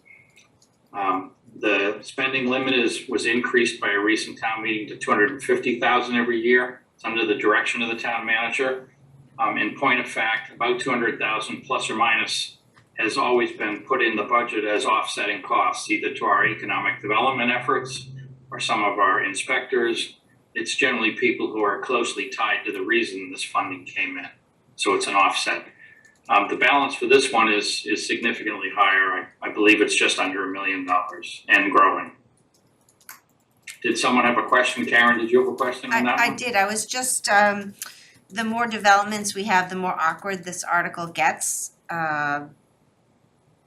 It's so specific. Do we have to keep it's more like a housekeeping item. Do we have to keep listing all of these projects here for this fund? Town council suggested we do, but as a practical matter, if some of the older projects have totally stopped generating any cash flow, no, I think that's a discussion you could have with town council, as I certainly see your point. Okay. All right, thank you. Yeah.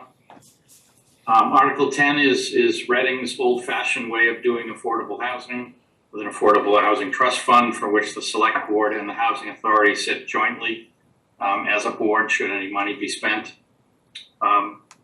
This has been an issue that's been slightly disappointing to me. I know we suggested, Gene especially suggested years ago to a different select board to adopt state laws.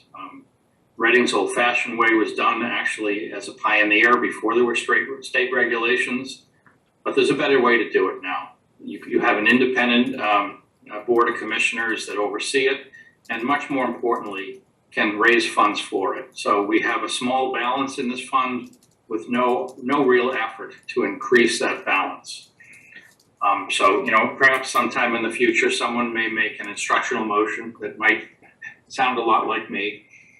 And, it's time to consider, I think, again, modernizing this and more importantly, trying to fundraise for this important goal. Mm-hmm. The town is very fortunate that it's above the 10% affordable housing benchmark, if you will, but that doesn't make housing any more affordable for some people that are in difficult situations. Bob, if I Article 11. Before you go ahead. Yeah, just so I want to kind of emphasize your point and also say that we as a town haven't figured out how to really support this effort particularly well. I agree with you. Part of the problem is we have kind of an awkward amount of money, not enough to really make a big impact. But nonetheless, it's kind of been this, every year we just kind of renew this thing and it just sits there, other than I think Oak Tree. I think they might be the only ones that ever use some of it. Is that true? I think that's right, Mark. Yeah, so it's an opportunity we haven't figured out yet. Bottom line. So is the balance, Go ahead. Bob, is the balance about 400,000? Maybe, it might be a little less. Okay. I think the memory care place up in Main Street has been making small deposits, so it could be as high as that now, but they're finished now. All right, thank you. Can I ask a quick question, Karen? Sure. Bob, so if we adopt the state model, it sounds like it'll make our lives a lot easier, how to manage this. Well, if you did, they would take it out of the select board's lap and out of Reading Housing Authority's lap to sit together jointly to make decisions. And you'd have to go out and hire a nonprofit would probably form and have a board of directors that would oversee it. This would all be language that you'd have to work on and town meeting would have to agree to. Okay. And that would be, people independent of the boards that sit on this now and people that would be free to raise funds where, you are not. Is that more common than not in our? Much more common now, yes. Much more common now, okay. Article 11 is new. It's to create a revolving fund specifically for the community gardens at Matera Cabin and to have Chuck or have the conservation administrator be the spending authority. So that's new and exciting. Article 12 would be some drainage easements. Now we get into the really fun stuff. This is for specific residents at Lytle Lane. I know they were interested today to make sure they're all set for this, Margaret and Chris, and they are. And the next one is to receive for free an easement on Gazebo Circle. This has been a long discussion with Summit Village Condo. They are willing to donate this access to us free for some DPW work up there. It's really fairly straightforward. And we approved this already. The board did. Not this one. No, not this one. Yeah, you did a related piece of work, and this sprung up as a slightly different access point. Okay, sorry, okay. So town meeting is asked to do this. I should say, yeah, the board did take some steps, but now town meeting has to finish it off. Okay. Next is on 369 Main. It's just another easement to accept another easement. And this is to allow the site plan decision by CPDC, influenced by Conservation and the Trails Committee. Just allowed some access. This is the old Smith Oil parcel, for those of you that don't know, to allow some walking and access through the property to the property behind. Article 15, this is just a shorthand version. It was a separate attachment. This is the article that'll keep you going for several days. It's about a 20-page article and it's zoning, and I'll just stop there. Article 16 is to authorize RMLD to purchase some land in Wilmington. They do not need to raise money. They do not need to borrow money, so it's not a debt authorization. It's just somewhat of a belts and suspenders approach to ask town meeting for permission to buy land. Their council believes that it's probably legal for them to just buy it without permission, but there's at least one case law out there where they thought it was much safer to just ask for town meetings permission. And certainly, RMLD's council will present to town meeting a lot more details. The last few are just typical year-end or annual town meeting articles. First, to accept the Chapter 90 money, which helps our roads. Article 18 will be to approve a budget for next year. And Article 19 is to remove any town meeting members who did not have the appropriate attendance. I mentioned that there might be some additional articles. Our treasurer has actually been out for a couple days. He just had a child, and certainly congratulations to him and his wife. Just before he left, he mentioned that a resident in town wanted to honor his wife who had passed away with a trust fund. And that's something that probably should go to a town meeting. So it's possible when you close the warrant on the 1st, you may see that. One of the members of PARC has also reached out about the road diet to the state and has a strong interest in reversing the road diet and wants an article to go to town meeting. Both town council and I have indicated to him that there's no such power within town meeting to tell the state what to do, but you may see a petitioned article nonetheless. And then last but not least, Bruce McKenzie, who's on the call, sent the board an email just a little while ago, which I passed on to town council. And Bruce, I will say the board does need to vote to close the warrant on March 1st, so the timing is very tight on this one. But town council received it today, and I'm sure you'll hear back. So that's all I have in terms of a preview on the town meeting warrant. I think you're looking at, you know, a minimum of 2 nights, and with the zoning article, possibly a few more nights. And again, the moderator will, at some point in the near future, indicate whether the meeting is to be remote or virtual. Remote or in person. And town council will clarify that that language I highlighted is appropriate to give him that flexibility. Thank you. And do we have to have Article 19 by way of the charter, given that because of re-precincting, all town meeting members will be new, so we won't have real occasion to be reviewing town meeting members' attendance, past attendance? Yeah, that's a good question, Anne.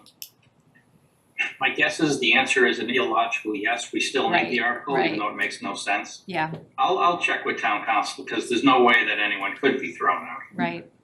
But it is a list listed in the charter as a requirement of annual town meeting. You can find a way. So I see that CPDC may have already left, which would be a drag. Just a question on Article 15. I'm getting some resident emails asking specifically about kind of what CPD is planning to bring forward related to parking and the number of spaces allocated based on the size of new residential construction. And one person said to me specifically, you know, hey, can the select board modify this? And I said, gee, the best approach here would be to work with CPDC, to talk with Julie, to kind of see what's going on. And I suggested that my colleagues like me might want to hear a reason as to why they're not liking what's in the article as it relates to that. And so I was hoping that maybe CPDC would kind of share a little bit more of their thinking specific to that. I know that they're talking about changing the requirement for 1 and 2 or studio and 1 bedrooms, maybe up to 1.25 spots from 1. And for larger, I think 3 bedroom plus maybe to take it up to a higher number. But I know between the park activities, between what we've learned about smart growth, clearly whatever the numbers are now aren't working. There are more cars than we anticipated. And it would be great if there would be a little bit more thought to that before March the 1st, which I know is all of 2 weeks away, but I'm starting to hear from folks about some concerns. So I think Mark, can you see the screen that I'm sharing? No. Not yet. Okay, let me work on that. In your meeting packet, CPDC did include that 20-odd page document. Yeah, I see the Can't change. share it, I'll mention it. So it's like 2 Oh, here it cars, is. 3 bedrooms. Yeah. You can see this right here. Yes. Okay. Well, I can see it generally. I can see it on my screen better. So the residential units greater than 2 bedrooms, 2 spaces per unit would be a significant change. Right. In the studio 1 and 2, 1 1/4. Yeah, some of the comments I've been getting have been asking about that. So, sorry, I saw that CPDC members were on before. I thought maybe they would address it. Perhaps they can before 3/1, even if it's just a note to the board. Asking for more than that, or Yes. more than that? More than 1 1/4 spots for a 2 bedroom right now is 1 1/4 spots. Okay, okay. Asking that it be higher than 1 1/4. Right, okay. Or at least trying to understand why it's 1 1/4. Where did they come up with those numbers? And is it realistic given what we've learned over the last 5 years? Because Well, they're trying to reduce density too, that's in there too, they're trying to. Oh, there are a lot of changes in here. Yeah, Yes, absolutely. A lot, yeah. Yeah. And Yeah. and again, it's a balancing act between smart growth it's near a transportation center. People are supposed to be using transportation. We don't want to. I'm gonna use Chris's example. We're gonna build a big parking garage and bring as many cars as you want. This isn't really, if you want to have like 5 vehicles for your 1 bedroom, this is not where you wanna live. Go buy a farm. Like, so, but I would be interested in, I don't know what the CPDC used as their source, but I do know, Cambridge and Boston, they're already doing things like this. Okay. Yeah, I can add some thanks here. This did come up in Park a bunch of times and John was there. I guess the 1.25 was argued that it was too high to begin with when it originally came, so it would have actually been lower than it was, but they settled on 1.25. But hearing all the residents and everything, the scenarios where it's not the single, 20-something-year-old dude taking the train all day, it ends up being people with families. You can't control who moves in here. The 1.25 thing is just way too low. It does have to get changed to something significantly higher. 2 seems high enough, but I don't make those decisions. But it did come up numerous times that these numbers are just way out of whack. And yeah, to your point, it is like, if you don't want to move here with the 5-car scenario, but some people just happen to do it, not the 5, that's outrageous.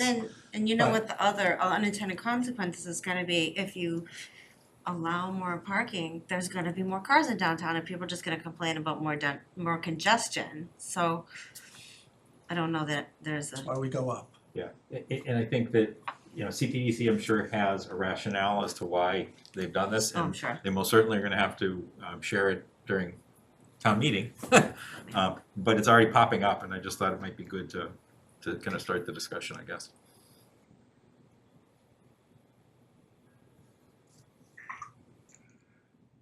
All right. Moving on. I can close by mentioning that Ivrea will join you at your next meeting specifically for helping you close the warrant. Great, awesome. Okay, so I did have a chance to take a look at, is Bruce is on the line. I'm not, this is not a simple email. So, and I agree with you, Bob, time is very tight. Yeah, and Karen, Bruce indicated through the Zoom chat that he had no comments at this time. Okay, thank you. So, it could certainly be an instructional motion. I don't know how other board members feel. I think, We can't discuss it anyway. right, we can. Very good. Okay. And I, if anyone has any further questions on the warrant, the preview? Okay. Val, do you have any questions about the warrant? No, sir. I'm excited about it. Like, to give you a heads up, the Very Bob exciting. can say it only looks like 2 nights, and then once we get into the zoning stuff, that's when it gets exciting. Yeah, all bets off. All Your bets off. Airbnb is gonna Email be came very about a week. today. Okay, thank you, Bob. Okay. Let's see, let me go back to the agenda here. Okay, another exciting item, preview of water and sewer stormwater rates, and as Carl, we were getting those account balances like the stability fund, I was kind of thinking of this one. Bob, did you wanna give us an overview of this as well? Certainly, I wanted to make sure that my name was next to the following discussion. You didn't blame Fidel. As the board thinks back to a couple town meetings last fall with the water tank.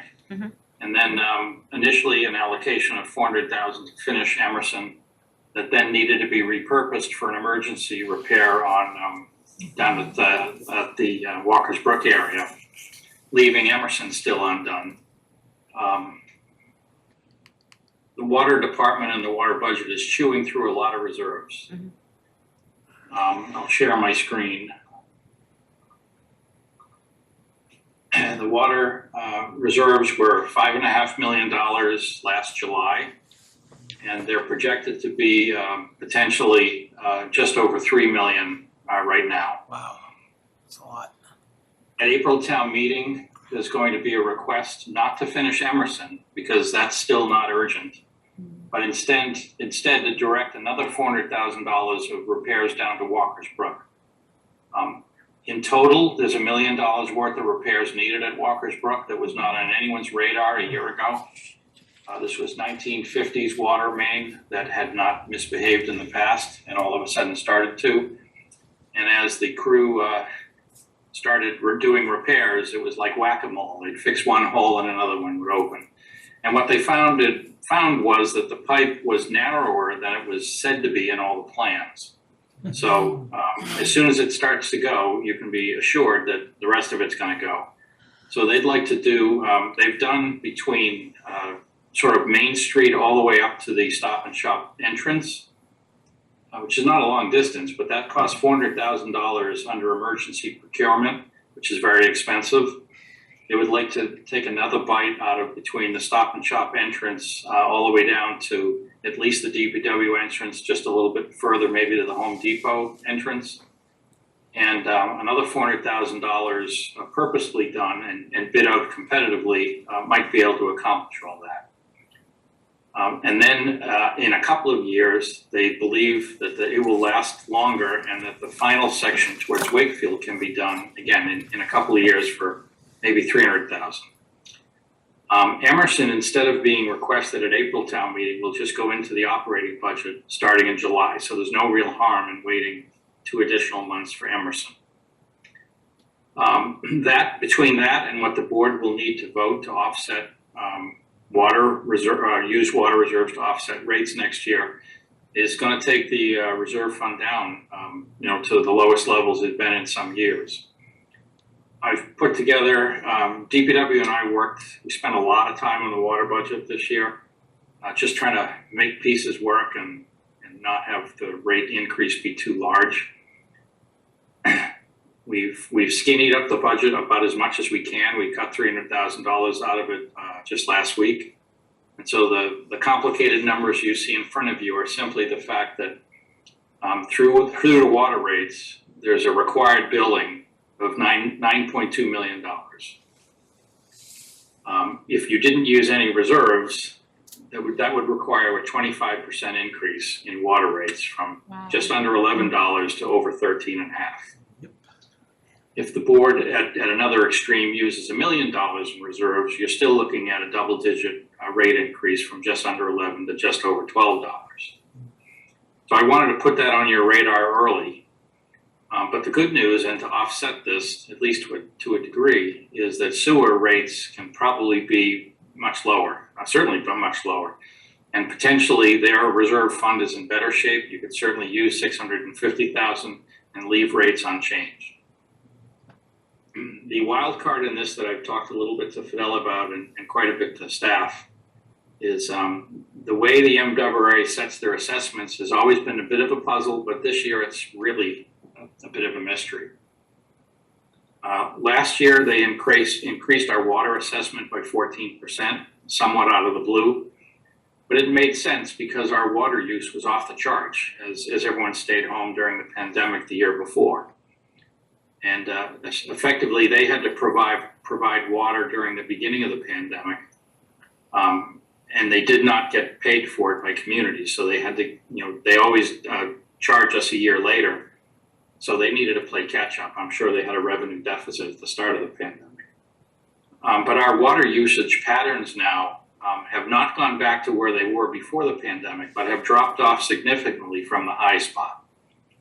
And I would assume that's indicative of most communities, as there is a return to the workplace, return to schools, colleges, and so forth, that the water use is lower.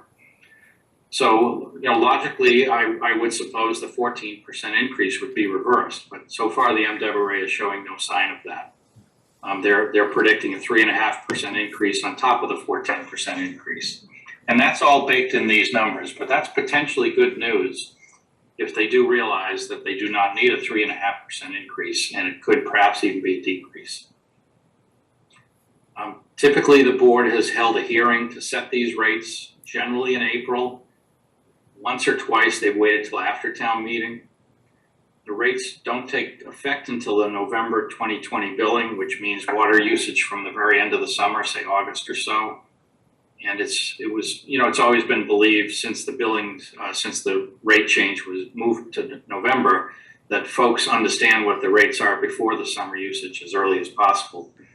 And the reason that April has often been helpful is town meeting members understand as they're voting on a budget what the rates are, because there is not a one-to-one correlation between rates and budgets.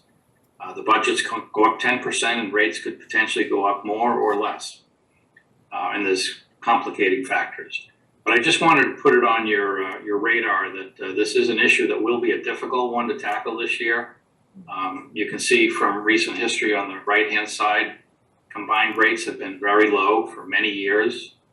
And it's, in some ways, this is, the use of reserves during the first 2 years of the pandemic kept rates extremely low.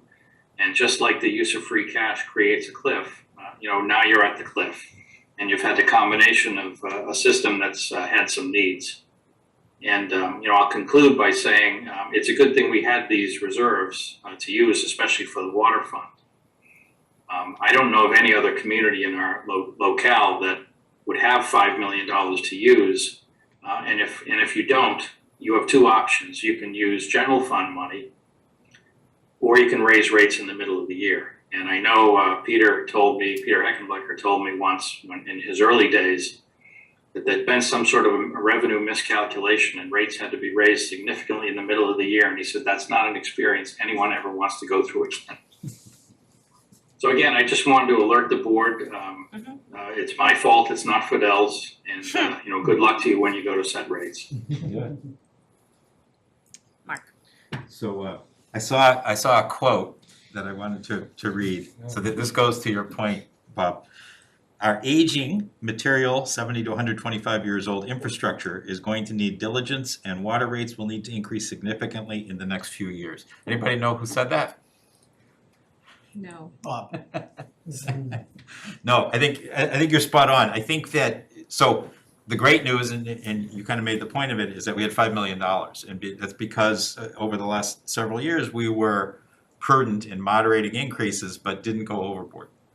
And I think that was really smart. And having those reserves, we thought might have been a little heavy at the time. And in hindsight, we were lucky that we thought it was heavy because we were using it all. So a couple of things that come from that. One is that, we need to figure this out, and it's going to be really difficult, and there is some kind of a substantial increase, and I want to see what we can do. The second is that there is the possibility, I think, that we could allocate a modest amount of the ARPA money toward infrastructure here to help. And that might be another thing to kind of put onto the table as we, more as the select board are thinking about it in terms of select board priorities, how that fits. So that might be another possible consideration. I don't know that, it would be a major transfer, but, even $500,000 would make a pretty big difference here. So just a thought. Good thought. Yeah, thanks. And for the past 2 years, I've always advocated for as much money that we can have in a lot of these funds, just because of these issues that, now I'm aware of and before I wasn't. Most of the residents in town don't know what goes on in town and how much money has to be spent and how important the reserves are. And lately we've been talking about how much free cash we have. Well, and here's a great example on, I know free cash is different than a reserve fund, but how quickly that getting diminished. And so that there's that. And can we get any state help? I know there's ARPA, but can we get any state help on this? Because our infrastructure is so old, just like the rest of the state, or is that never an option? Well, I did get a letter from Senator Lewis's office today to officially open the season on earmark requests, so I don't see any reason we won't ask. Yeah. I've asked Sharon to look into, can town meeting transfer sewer reserves into water reserves? Can town meeting transfer free cash into water reserves? And I'm not saying either of those is a good idea, but you need to know what tools you have. And I should have mentioned, and Mark reminded me, the budgets for next year have virtually no impact. It's like $40,000 of interest for the water tank.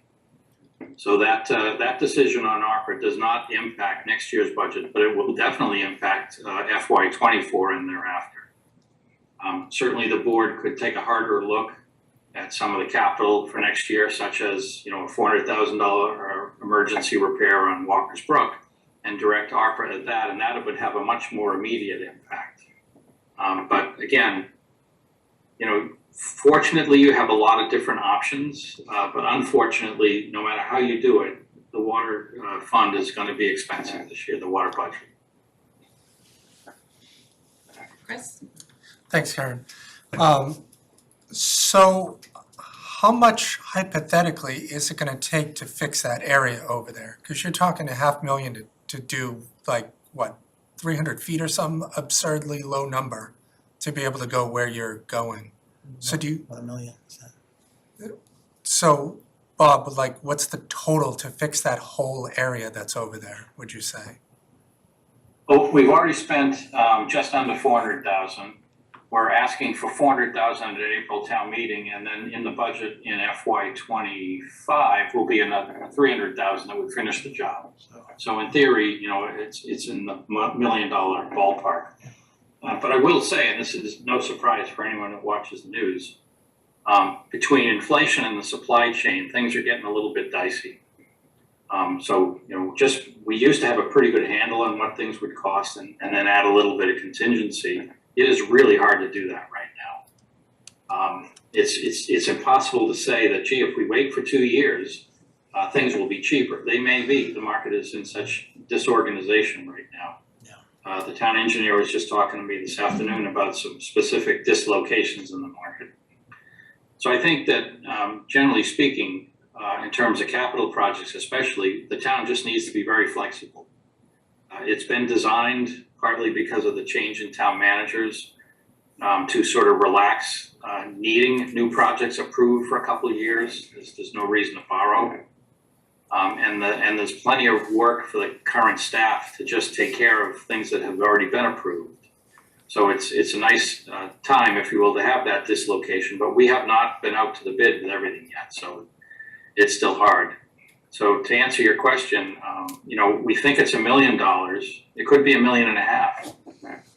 Just don't know. And is there We anywhere do else? know that doing it in a more organized way under normal procurement is substantially cheaper than what we had to do when the thing was leaking. Is there anywhere else in town that's in the 1950s and all this stuff that we can expect is gonna go 2 hours from now? Most of the water mains we're replacing is from 1890s. Oh, really? Wow. Yeah. Well, How how did it last that long? That's why 1950s was such a surprise. That's only 70 years. That's the and they're modern supposed to last longer. So, to your point about infrastructure, this is where Senator Markey and Warren have said, water sewer money, ARPA from the federal government, come and get it. So I would propose that this we seriously consider this as a shorter term town manager goal that I think Bob's comments the last few years, we try to take care of the most risky, but there's plenty more to go. We could spend millions of dollars on water and sewer, so let's do it in an organized fashion and go see what we can get. This is the time to do it, so as long as we have the bandwidth and the priorities to go make the grant applications and go request the funds, it's there. Yeah, we still have to set the rates though, soon. I agree 100%. Yes, We- well, comments about, And. Not we're or, saving and. for a rainy day, and in my opinion, it's taking a step back. This is a delayed COVID thing, and so between the ARPA funds, between a free cash allocation, we have the funds. This is the rainy day, and it's just, as Bob said, the way they bill us, we don't know what the real cost of our water during the last year of the pandemic was until now, so. We're in a good position, we're in a fortunate In position. terms of the earmark process, I did ask for a large amount of money last year, and generally our legislators are gonna say, please restrict your requests to $100,000 or less. Right. Possibly even smaller than that.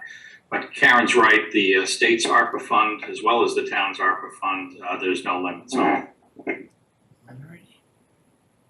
So I don't wanna laugh at that, but I'm like, what's 100,000 gonna get us, 20 feet? Like 20 here, 20 there. Also, I'll say I got one comment from one of our legislators, I think it might have been Rep. Haggerty, that and it was probably the others too, they'd like to see projects that can be completed, so I don't know if 20 feet of a sewer pipe's gonna qualify, but there'll be plenty of projects, I'm sure. Thank you for that heads up.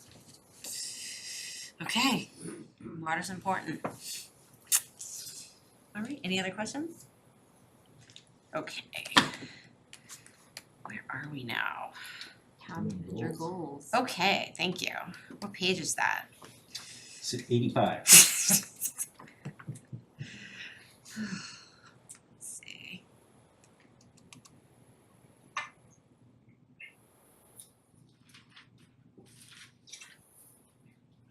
don't know if it'd be helpful for me to go through the goals, but, kind of wrote an extensive write-up for you. But Right, I don't think we need to do that. The important discussion to come out of this, and in the near term, is for you to discuss with Fidel what the plan is on these goals or any other goals. And I know you made some remarks at the last meeting about whether or not to continue these goals, which is clearly, your choice. As you can tell from the write-up, many of them are done, or many of them are almost done. But some, for instance, economic development expansion, which you indicated as a priority, has definitely taken a backseat to economic development downtown. The expansion requires a lot more public input, and until the pandemic subsides, that's just not very practical. Infrastructure is on there. Okay, so that's still a goal, we could change that priority. I don't know if the board has any questions or any comments. Sure, so I think that in general, the goals still make sense. I think the priorities may shift a little bit, as you said, Bob, in terms specifically of kind of economic development expansion. I think that the number 10 infrastructure, as Karen, you just mentioned, I think that has to move up, and I think we really have the right person to help offer some input into that, particularly as it relates to water and sewer, but also other town resources, infrastructure-wise. And town forest actually may even fit into that category. It's listed, I think, in that project category or category of number 10. Couple other things. I know that, let me just kind of scroll through my notes here too. I'm going to push one more time, just kind of the Council on Aging discussion in the senior center. One of the things that I think would be great is if that group comes back with a recommendation for here's what we need, and come to November town meeting and say we need some kind of an architectural study or plans or something like that. And so in terms of looking at the priority right now, there are the three things there, and it kind of says, here's where we are. I would suggest that kind of gets a little bit more beef in terms of staff, in terms of other activities, with that goal of understanding what we think we need and getting that to town meeting and take a next step. So I would suggest that we kind of bounce that even a little bit higher than where it is right now. The other thing as it related to economic development on the broader scale, when we realized that the Camp Curtis Guild, the initial plan we had wasn't going to work, there still is the opportunity for RMLD to move to a different location and open up that section. And although I agree that we need a lot more public input, I don't want to, if there's an opportunity to get a big piece of land that's developable, and we're thinking about land use and RMLD and where RMLD could possibly go, it wouldn't be totally crazy, I don't think, at least not yet, that the senior center could move to RMLD if RMLD was somewhere else. And so as we think about all of the different possibilities, maybe that's one of them. Haven't thought about it at all, other than to think, another town building, another town space. So I think we should just kind of keep thinking together, land use, what we have for space now, what needs we have in the near future, that should fit kind of into this priority bucket before things kind of go too far down the road. I had one other comment, which was, sorry.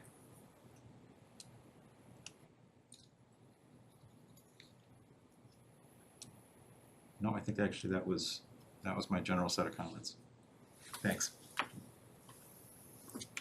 Hello? I think I'll segue right into what Mark said and talk about the Zani property, my favorite subject. Bob, have the deeds been filed yet? No, I haven't talked to Fidel about that one yet.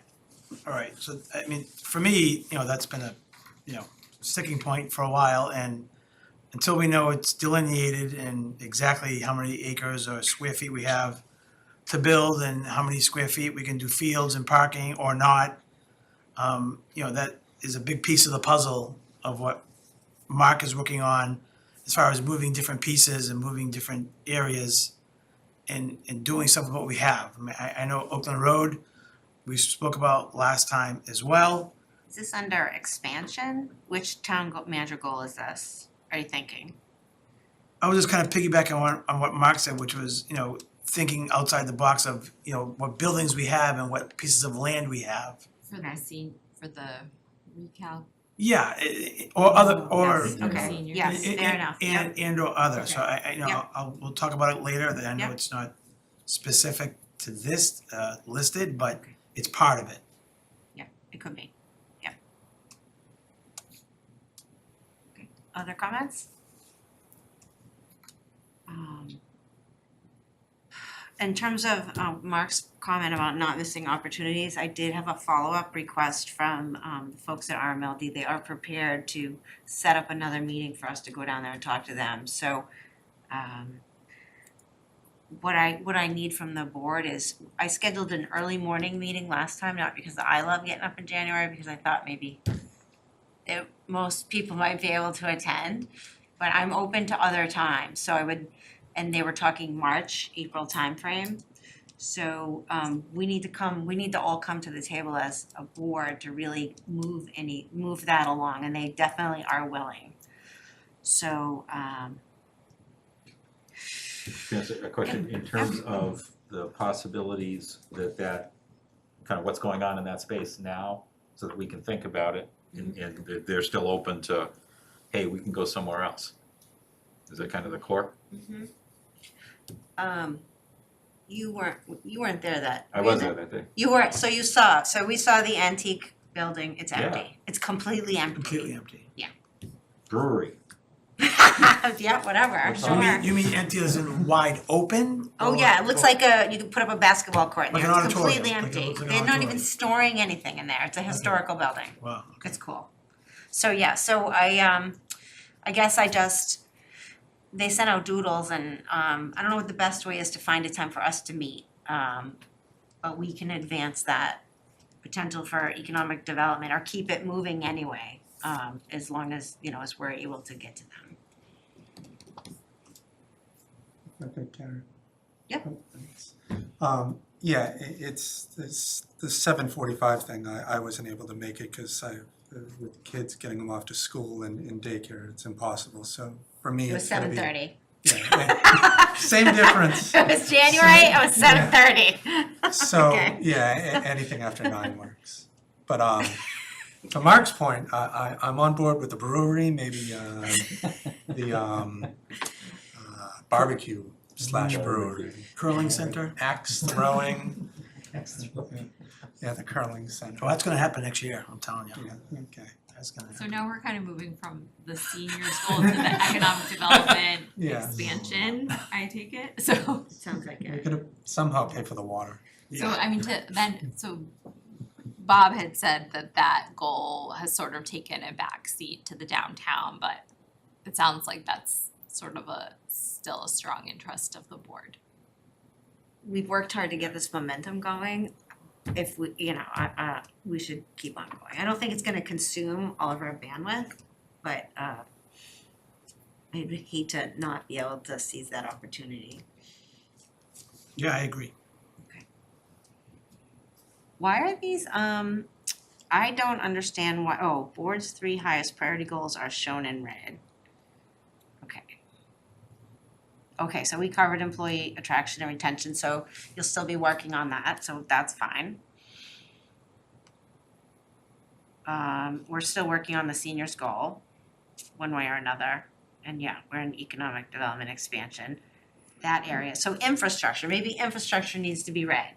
Would that make sense? So then we have 4 items. Go ahead. What we decided, 60 days from within 60 days is when or 60 days from now is when we'll work with you on setting the goals, right? Yeah. So I mean, I was gonna recommend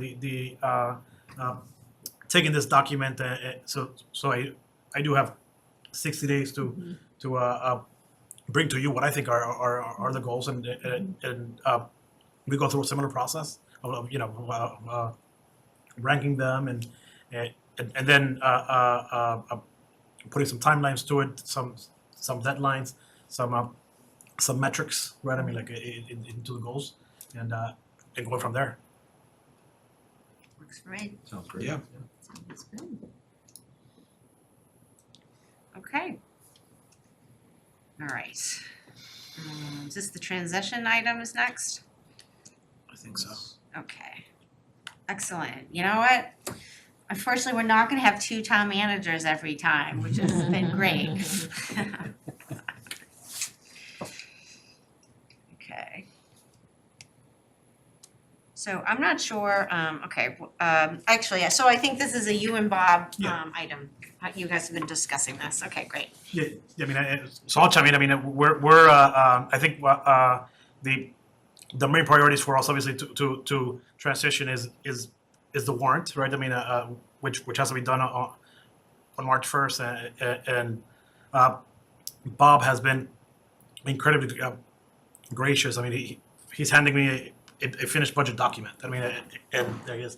So I mean, so it's going to be great. You know, exactly. It's going to be a handoff. I mean, and that is literally the transition. So I think in terms of priorities, it's, you know, keeping the lights on, of course, but you know, the town warrant obviously is a huge one.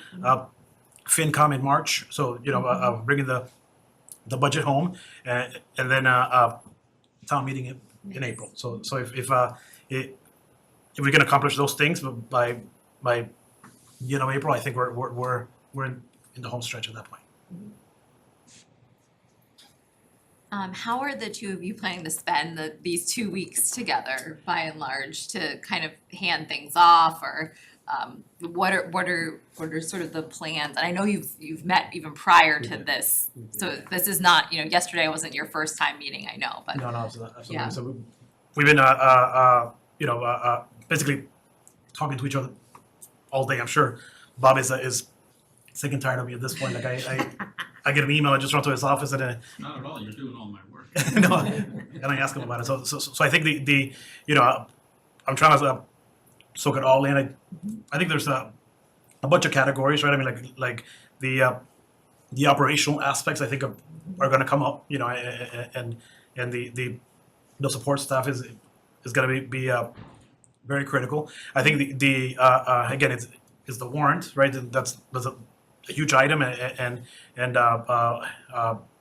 so Bob and I went through it all already. He's finished the budget already, and we went through that already.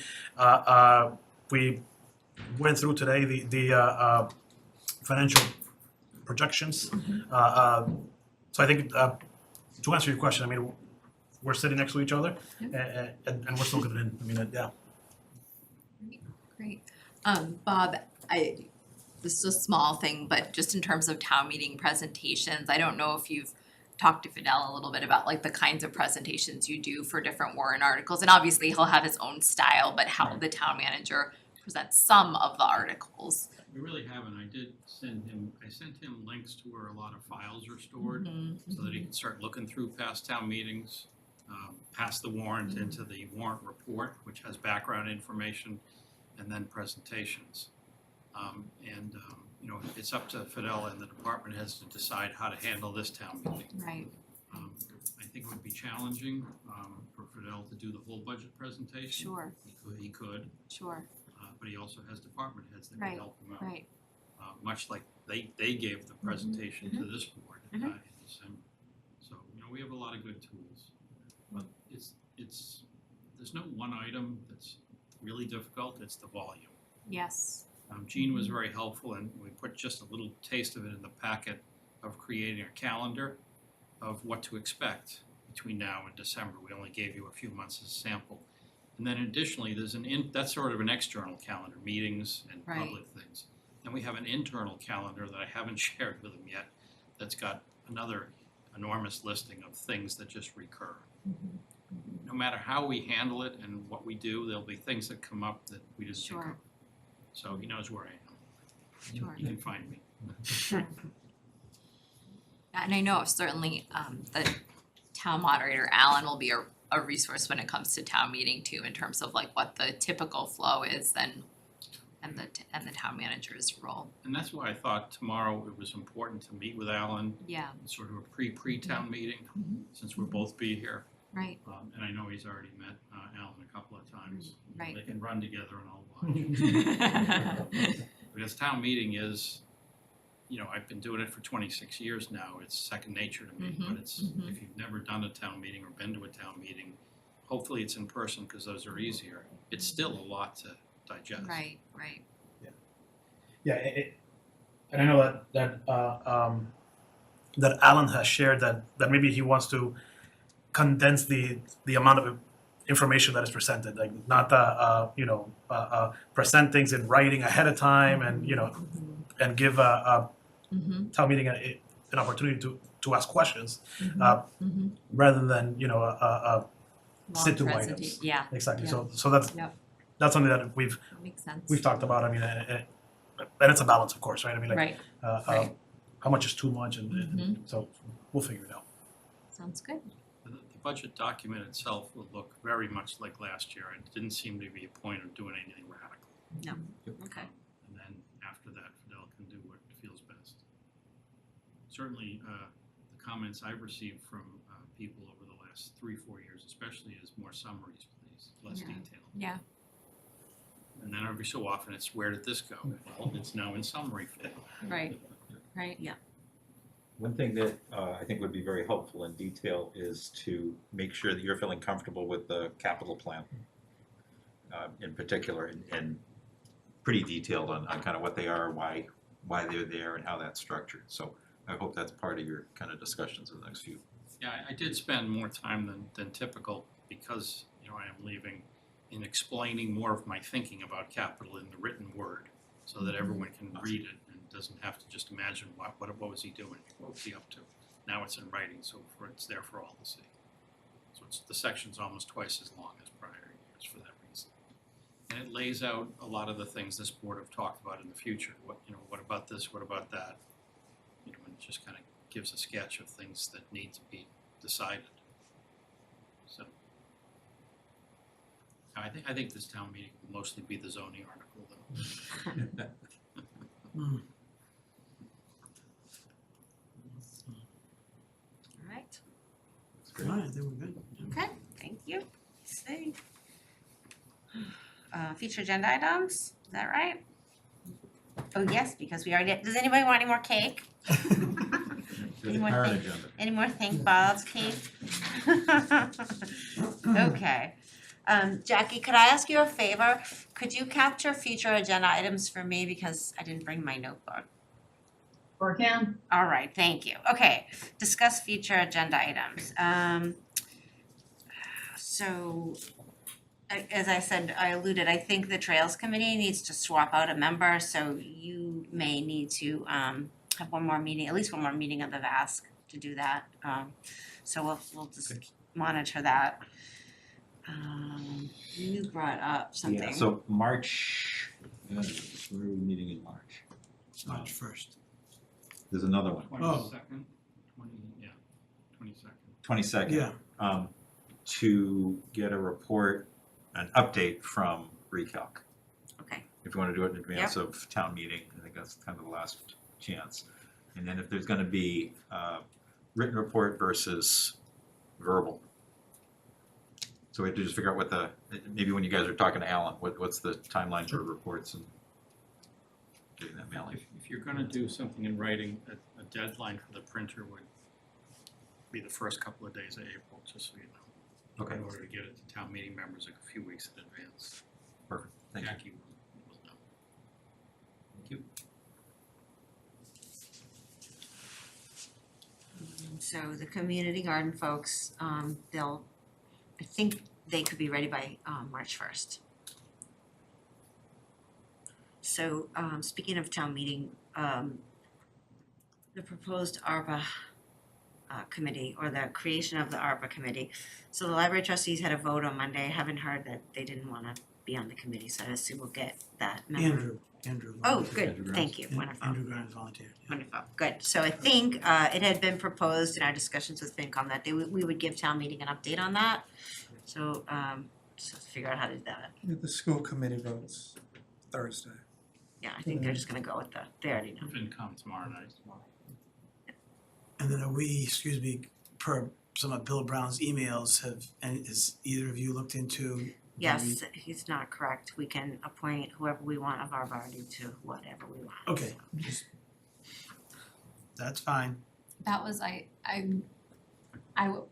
hadn't looked into it myself, but I had seen in the tracking document that that Bob puts together with what happened with emails, it says like resolved through conversation with town council, so I saw there that it had been satisfactorily resolved. Are we mainly discussing the two March meetings, or I know there's already stuff on the March first agenda that's kind of full. Would we review the capital plan before town meeting typically this time of year? When would, like, cause the article says proposed amendments to the capital plan. Isn't it? What article? The standard One of the capital first, plan article. one of the first Yeah, five, it's, yeah, it's definitely in there. If the board wants to vote on articles, you certainly can do that. Sometimes the board has done that in the past. The budget will be out next week to FinCom. They'll be meeting every week and Wednesday, so you could either join them or pick it up yourself if you want to express an opinion in writing for town meeting. Yes, we usually so we would be should good to, post, we should yes, post it for would be those good to meetings? post Yeah. us, or you could post the select board for the finance committee budget meetings, that would be great.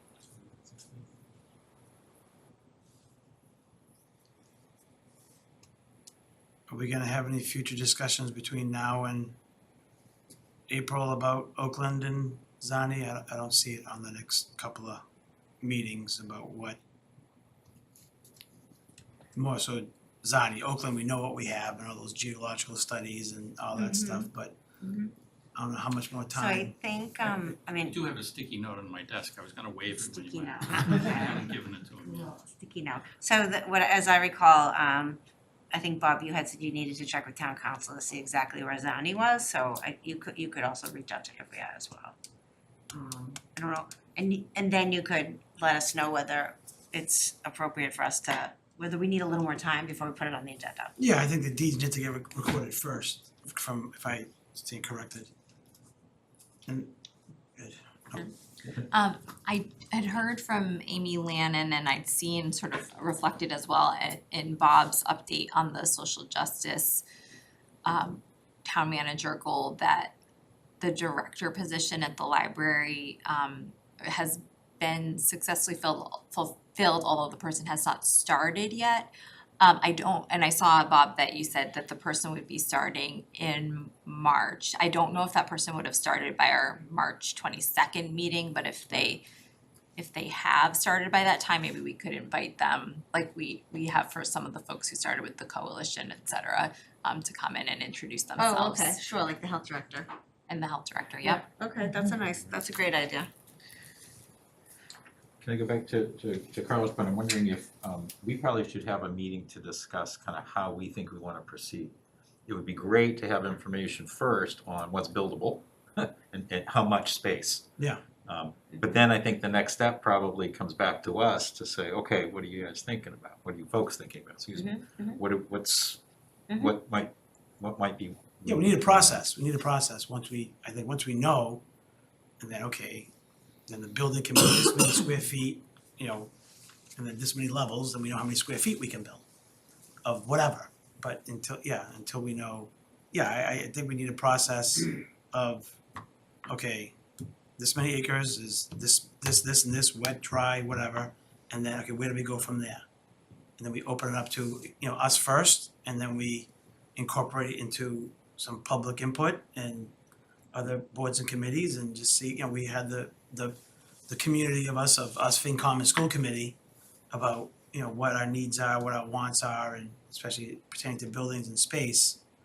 I think if we have a specific property in mind, we can get all that input and then open it up even further. But I think the three boards should have that discussion collectively, once we know that particular property is delineated.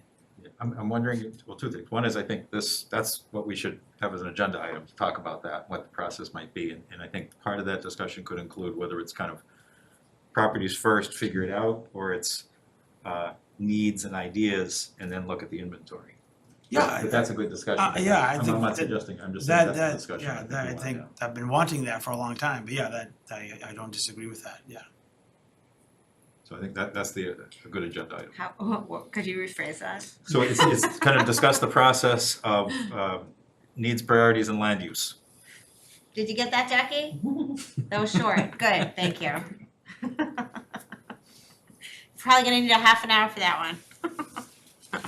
Okay. NPLU for short. Okay, let me just ask board members a question. Would you prefer to try to schedule something with RMLD to go back in and take another look in March or April? They specifically asked me. After 9 o'clock. Anytime, you could have 8:30 at night and I'll be there. Okay. March would be better for me, I have surgery April 1st, Okay, shoulder, so I think March. all right. Yeah.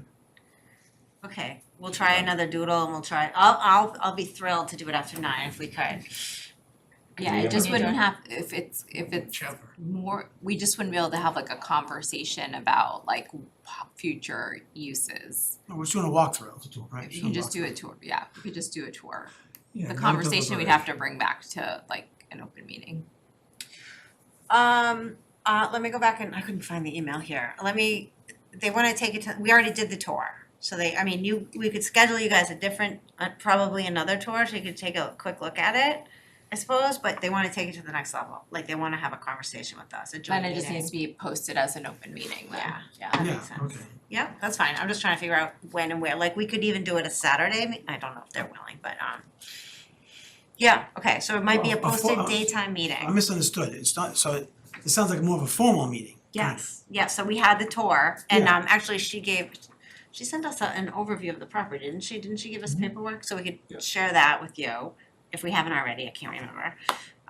But now it would be like, okay, so we walked through empty offices, we saw the configuration, they're dark. Right.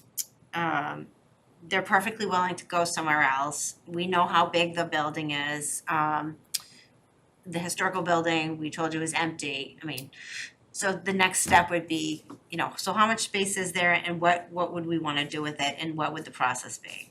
Why do we need to have that in the morning though, or on a Saturday? Why can't we have it at night? I did not wanna get up at 7:30. I just thought like we'd have the best chance of getting all of us there at 7:30. No, I honestly thought, I honestly thought this was going to the building again for those who didn't go.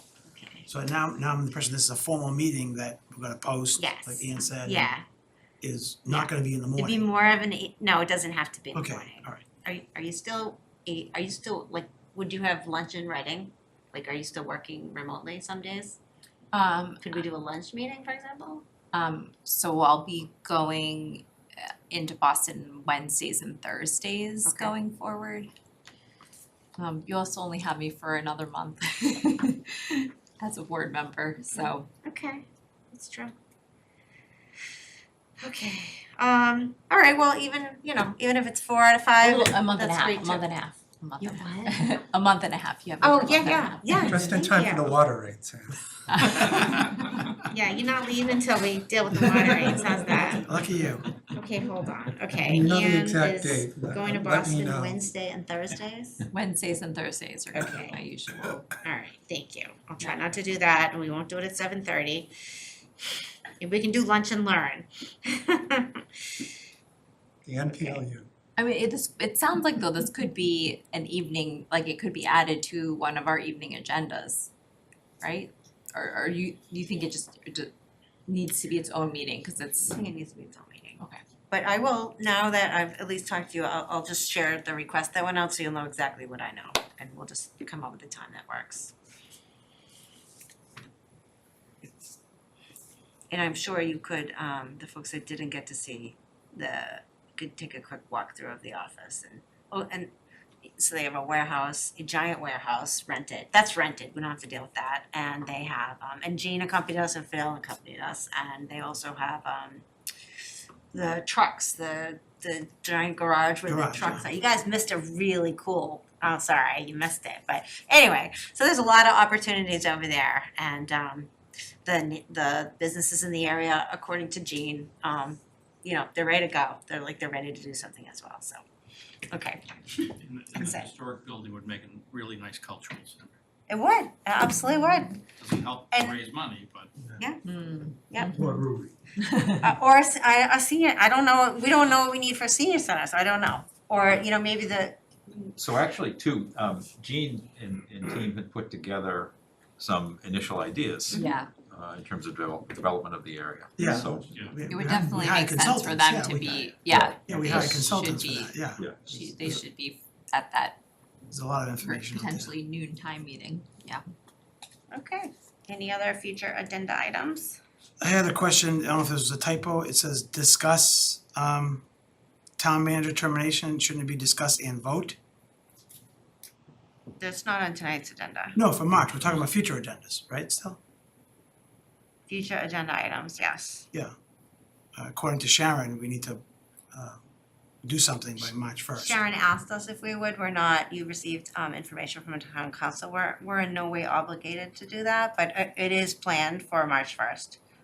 Which just says discuss, if we're gonna do something, we need to discuss and We vote. have to actually, Em, correct me if I'm wrong, I've been told by town council that we've taken votes without it having been on an agenda before, so. Okay, I thought I don't want another violation, I just thought we had. Yeah, no, that's a good question. No, the topic needs to be on the agenda. We have, as a board, decided to vote on things just to make it official. It doesn't have to be there. Okay, Yeah, it doesn't have to say vote if we feel like that would provide clarity about the potential course that the item could take. yeah, I'm planning to vote. And so this I one think, yeah. says, it should say, actually, I've asked and it'll be fixed. It should say specifically, we're gonna dust the specific section of the charter. That's the agenda there. item. Looks like that's there. Oh, okay. Yeah, Yeah, that's there. For Jackie had to send out a bunch of updates. Okay, so okay, are we ready for minutes? I had two things, Karen. Okay, sure. So, yeah, for future agenda about park getting extended till April 30th. Okay. So that's 30 seconds-ish. Okay. And then, I'm not sure if it becomes an agenda item, I guess Bob would know. But in me trying to find the members of the Board of Health email, I then realized that they don't have town email addresses other than a day, because he's an employee. So it got me thinking that like FinCom doesn't, et cetera. So I don't know if we have to make it an agenda item or if this is more IT, just about getting email for all the major boards and committees in town to have. Because significant expense. It's Or unfortunate. contact information, What's contact information, I have repeatedly, I'm trying to get in touch with the Trails Committee member. There's no way to get in touch with appointed people, and like, that's just not okay. Like elected or appointed people, you tell us how you wanna be counted, but we need to be able to contact them. I agree with you, Karen. Yeah, no, I hear This you, I hear what you're is- saying. I know it's a significant. Wait for the new website because some of the things on the old website are changing. I do know that the way that Microsoft works, and now I know that, for PRR, legal reasons, et cetera, data retention, all that stuff, for our emails, but everyone else just can do whatever they want. It's more, you can have Scooby-Doo at Reading dot whatever forward to somebody's Comcast address, and that will cost the town nothing. We do that. So, but I'm thinking we have like R. Lopez at Reading dot whatever, and then it forwards to his Gmail or whatever he has, just to have something where we can get in touch if people need to, because. This is a discussion you should probably have with your boards unless you want to decide. But there are examples where, for instance, the Historical Commission has an email address called Historical, and it goes to all of them individually. Mhm. FinCom has an email address, and it goes to different people. Library trustees, I hope they're not listening, cause I love them, they have an email address and no one's monitoring it. So, yeah, so that's a problem, All I know communication. historically is to give an email address with a .ci Reading to every volunteer was prohibitively expensive. Oh, yeah, definitely. Like I said, I think down the road, giving it to town meeting, 192 people is something, but yes, the cost associated with it is, We must have 192 volunteer board members at least, Oh, I've gotta yeah. think. I figured we would start at least with like the Board of Health should have an email address that I can get a hold of the chair of the Board of Health if I want to. Yes, so for instance, you guys appointed all your VASC applications, they've already provided us contact information, that's how they would like to be contacted, we just need access to that, because we have to reach out to our boards and committees and our town meeting members. So this is a future agenda item. Yeah. I think it's there. Yeah. So Yeah, we- sorry. We received, as a board, we received an inquiry from a resident saying, I'm trying to reach so-and-so, but there's no way to do it, so I'm sending it to the select board. Yep. Yeah, yeah. That kind of thing. So I the usually reach out agenda to a item, chair of the Jackie, board. could the agenda item be discuss contact appropriate contacts for boards, committees, town meeting members? And not town meeting members, that was, No, that in was- major board and committees, I guess it's, because town meeting is its own animal And- price-wise. and town meeting just went through Well, this and decided not to go in that direction, so I think. Okay, Do you know when the website is changing, Bob? I believe they're on the agenda for your late March meeting, so right around then. Oh, cool. So maybe combo-ish kind of thing, maybe? I'm sure that, you can raise all this then, if not in advance, and you'll get answers, which I don't know the answer to right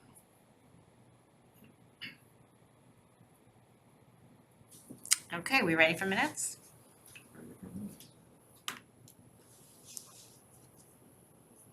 I had a few changes. Summarized the public discussion because it was more transcript form. Couple of other changes.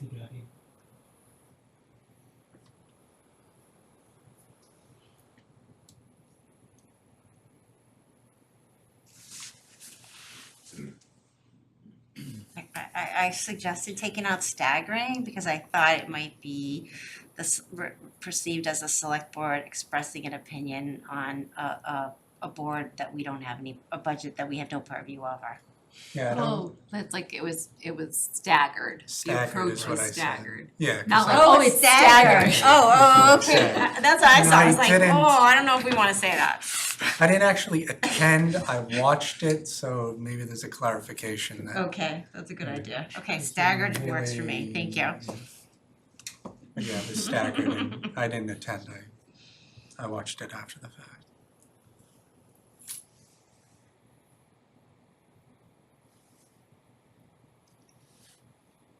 There's a lot of red.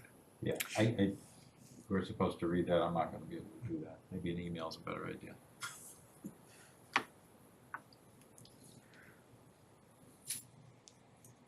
Well, that's an edit right there. You wanted to blow it up, it's just a summarization, it was a transcript and it needs to be summarized. Can you make it much bigger, please? Yeah, Jackie, could you zoom, oh, there we go. Zoom. Maybe we could have Fidel read it all. No. Can you do it can you see it? Cause we could probably get a little No, bigger, it's, I can a little walk through bigger. it. Thank you, Jackie. Get a pair of these in there. 36 font, 36 point. it's the periods or whatever those are. So is the bold stuff the new? Yes, underlined. Oh, that might be easier. I don't know. Oh, about thank you, yep.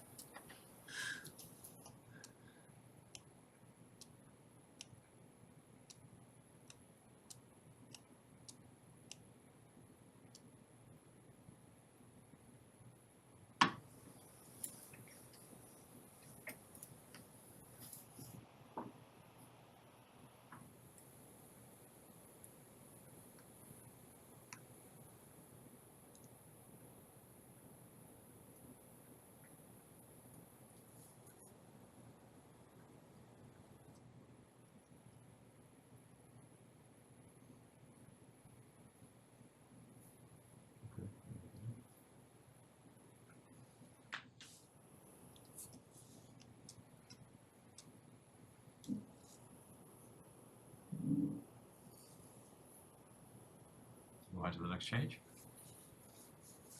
Yep, I'm good with that. I'm gonna laugh all night about staggering. That's a good one. This is just what was replaced with that part. Okay.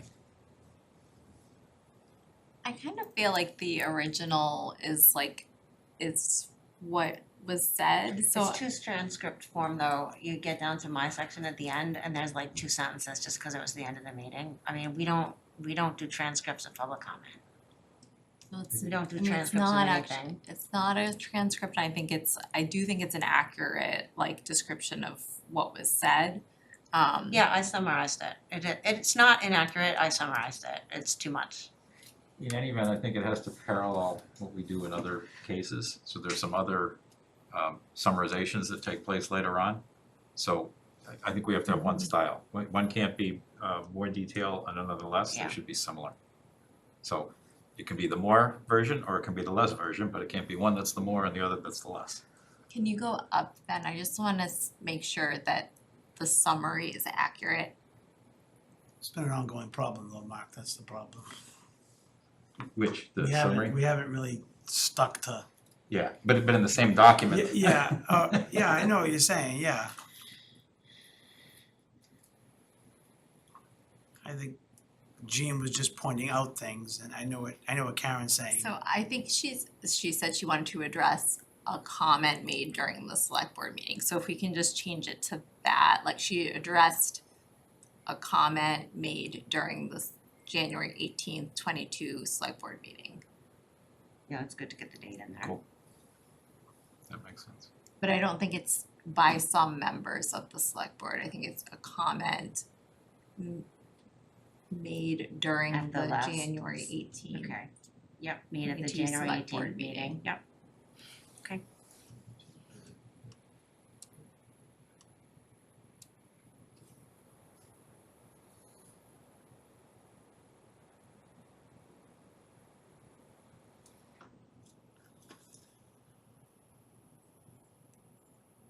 I'll get some binoculars with my. Okay. next class. Alright, I guess my that only works. thing with this is the summation that Jean gave is not really kind of what is noted in here, as much as I think she was addressing a specific point, and that is not taken with what is in the red. Well, I think I tried to sort of get to that with my edit there, like The- a comment made that the decision of the finance committee to create an ARPA subcommittee was done in a rushed manner without consultation with the select board, and that was, I think, what she wanted to address. So I think that first sentence, I don't think that's actually what she said, though. We're not, well, that's it. It's not supposed to be a transcript. We don't do transcripts. We're doing a summary. So the point was just to summarize it. No, I understand that point, but I don't think that's what, like, she really ended up saying, though. Right, so that would be a transcript.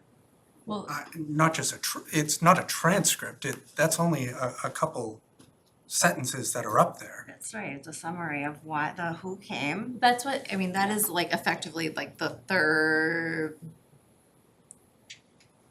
It was said that FinCom rushed and did not consult, like that's But I don't think that's what she actually said, though. in the, Correct. I mean, that's, but that's, Probably.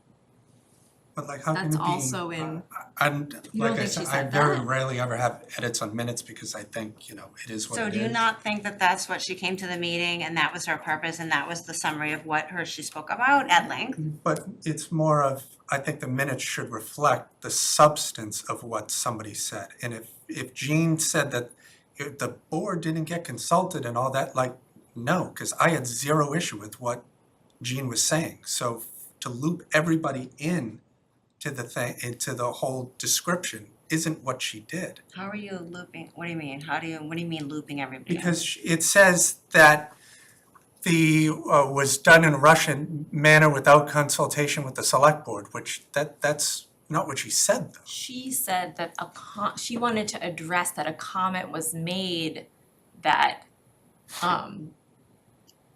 that the ARPA subcommittee was done, she wasn't saying it was done in a rushed manner, she was saying, I need to address this comment that was made at the previous meeting, that the Right. process took place in a rushed manner and without consultation with the select board. She wanted to address that comment head on. Yes, because, yes, okay, I understand, so that's at the beginning. Yeah, so that's like in Karen's / and then with my friendly amendment, that's in the first sentence there. And then I think in the staff minutes, it's in like the third sentence that's crossed out. It's just phrased slightly differently, but it's the same substance, I think. Yeah, I guess I'm just having difficulty reading it with all the red where it just loops into each other. Yes, Jackie, could you maybe hit a carriage return, like where the underlining stops a couple times, just to make a little more white space around it? There you go, thank you. There you go. Carriage return, like from typewriters. I'm old, sorry. A, S, D, F, G.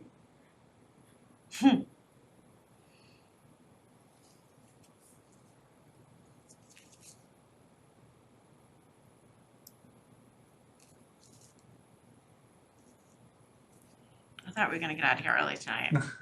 Oh, it's only 10:06. So We need to fix that. Why was the school committee thing left off that too, since that was? It's Since just, all- it's not where, it needs to be summarized, that's all. It's not a transcript. If you wanna see the transcript, you go back and you watch the meeting again. What was the school committee thing? Jackie, would you mind scrolling down? She just says there was a joint meeting with select board and the school committee where feedback was solicited on ARPA subcommittee. It could be summarized as at the FinCom meeting. The financial forum, sorry. And Karen, in your summary, you mentioned the financial forum. Yeah, I just called it the financial forum Okay. and I think I put the date in there.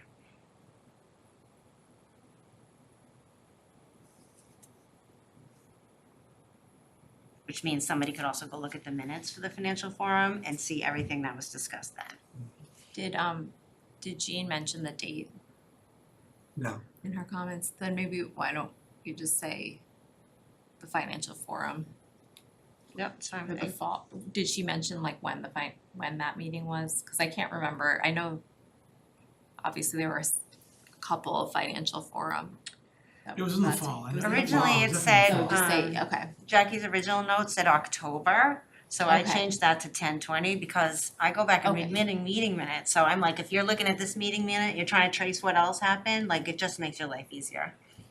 okay, So, yeah, it's probably better to put to if reference. that's what she's, yeah, I think if that's what she said, then that makes sense, okay.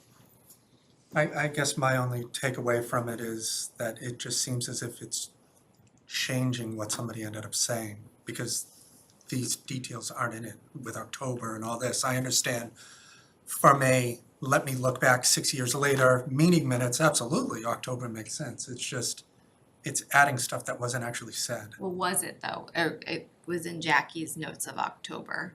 I just thought that October 20th was too specific if Jean hadn't said that, but if she'd said October, then I think it's okay to say October. If Jackie heard October, then Then I I think, guess it would be fine to be in there. I don't Yeah. recall it, but.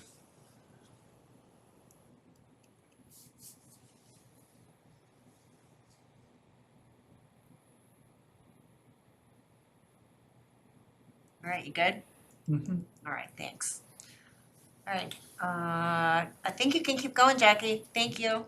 Can you scroll down to Ms. Angstrom? Ms. Angstrom. Ms. Angstrom, yep, whoop, can you go up one paragraph? You can read it now. Well, I can see where it is, Ms. Angstrom. The black is easier to see, actually.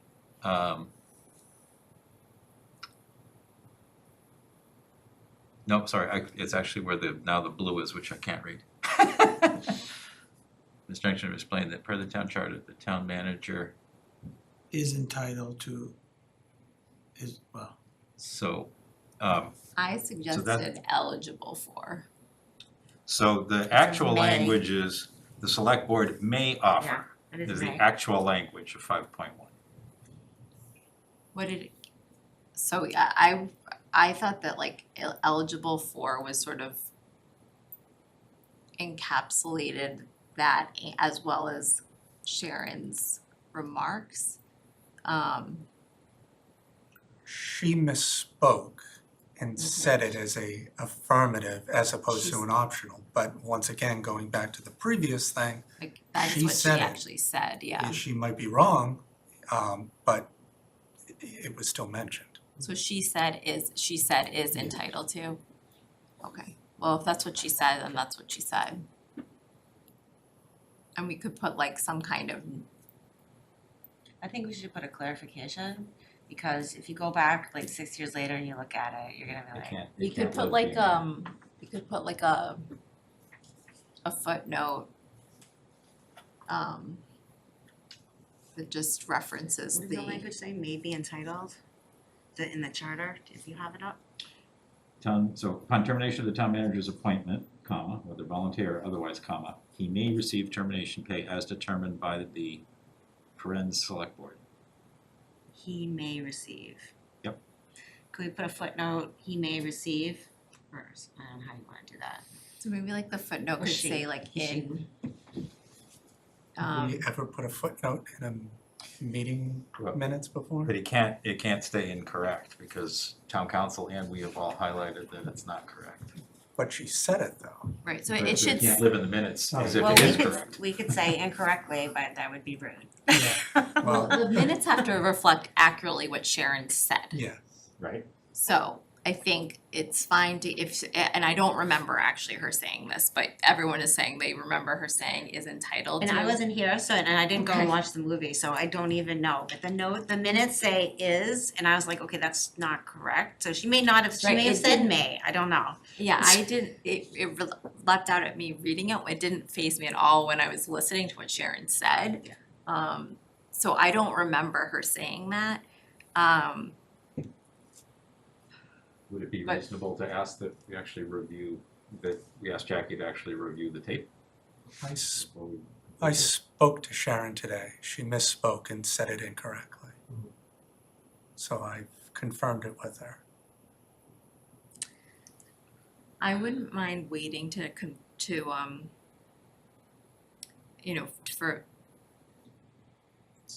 approve it at the next meeting, just to watch the tape again. Because I think we should definitely make sure that it's accurate as to what Sharon said in the meeting. Like, I don't think it makes sense to, edit it to an accurate reflection of the charter if it's not what she said, but I think we could put some kind of footnote, if it, in fact, she misspoke, we could put some kind of footnote, maybe in like brackets, just say like, the select board notes when, at the date of approving these minutes, that the actual charter provision provides as follows, or something like that. Yeah, because you're right, because it says per the town charter. Yeah. So that's why Yeah. you want, I understand why you want it right, exactly, and we do things wrong all the time, Yeah. right? Yep. So, Yeah. and there's no malice No, here. absolutely, There's no malice here, absolutely. it's just, yeah, I think the minutes are for us to correct ourselves sometimes when, wording or paraphrasing, but this one was not us, it was someone else, and she references the charter. We're like, Jean is not referencing the charter. She's- Minutes yeah. need to accurately reflect what she said. Yeah, so yeah, I agree, So I I think, but I agree. do think we should just, I think I'd like to just watch what she said, because when I read the minutes, it leapt out at me when she actually spoke, I didn't notice that language. Right. So I might just wanna rewatch it, cause I'd offered that edit because I didn't remember her saying that actually. Can I say this also, why don't we ask town council how to deal with this specific issue in terms Okay. of a statement made referencing charter not correct? Okay. And it can't live in the minutes, because if it gets published in the minutes, Yeah. somebody could just challenge it and say, Yeah. what's going on? Yeah, this is a February 1st meeting, we have March 1st, we're We're we're fine. fine Alright. as far as. Jackie, could we just highlight the heck of this section and we'll get areas Not back in and. red, please. Yeah, in a non-red color and I we'll get Just areas wanna out. clarify, she didn't do it maliciously. And I'm only saying it because if she said it, I feel that, you know, if any one of us said something, it should be in there. If we're wrong, we're Yes. wrong, but Yeah, yeah, no, there was no malice behind it. It's just, absolutely. Correct, and understood. none of us caught it at the time. No, like I said, I was, whatever it was she said, I did not blink an eye when she said whatever she said, so it just kind of leapt off the page at me when I was reading the minutes, so. Okay, what's next? Can you scroll down, Jackie, please? Okay, hang on one sec. And where it says discuss vote to allocate approximately 80,000, I think that's just up. Oh, yeah, Yep. the. So, it said, Mark Dexter voted to approve, you should say moved to approve allocating $80,000. Good catch. I did vote to approve it, but not at that point. Mayor Mark. All right, then down to the next red, Mark, there's. Yeah, I don't know if please. I don't know if that's you still or someone else.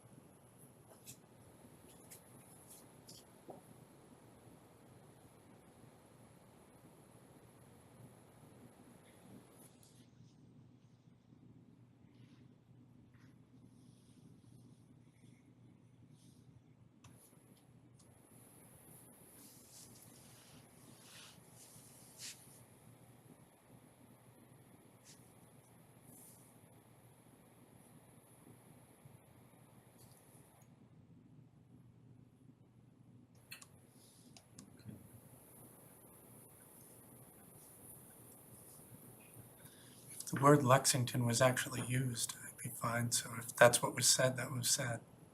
I don't recall it, but. Someone asked me where that charge came from, so Yeah. yeah, I'm summarizing, I said, I definitely looked at, I stole it from Lexington. Oh, I know what it was, Ann asked about the open meeting law, language that I put in there, and I mentioned that because the format came from Lexington, that was in there, it was just bonus language.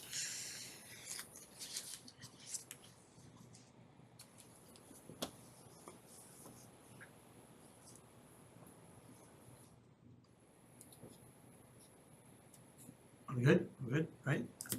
All right, okay, Any cool. more?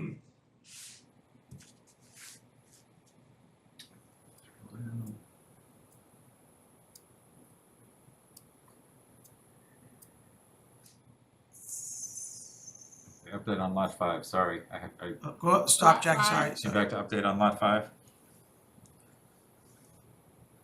Go down a little bit, please. Yep, Yep, okay, stop there. First paragraph, last sentence. Not currently possible due to, can you strike everything from due to, and I'll give you better language. So due to, keep due to, and then strike everything after it. Yep, and the word should be the access requiring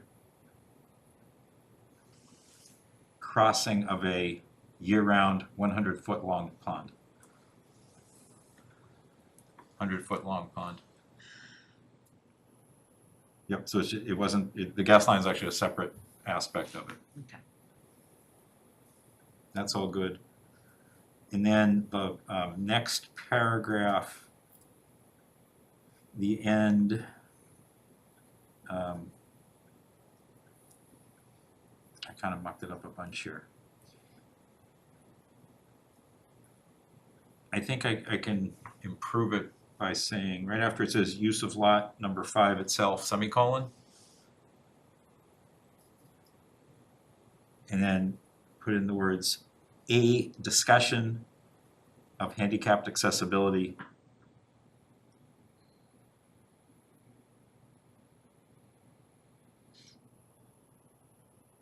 resulted in a suggestion to create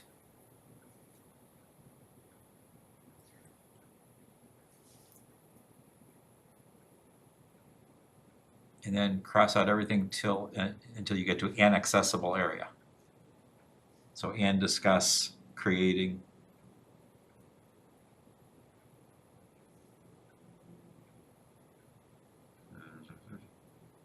And then I'd say after the word forest at the end of the sentence, if you could just add, would be a good opportunity to consider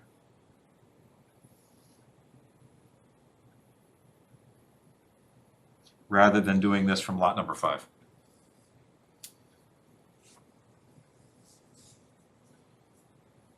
I think that just made, hopefully that made it clearer.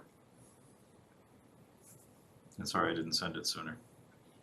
Sorry I didn't send it at all. Monday. By Monday. Yeah, sorry, I and that's it, those are all my changes. Okay, that seems inoffensive. I'm okay with that. Alright, so To be continued. yeah. Okay, yes, we Okay, so will we don't get take any Rita weigh in. Oh, okay, great. All right, thank you, Jackie, appreciate it. Thank you, Jackie. All right, so you ready for one other motion? I'm ready for a motion. Just get to it, sorry.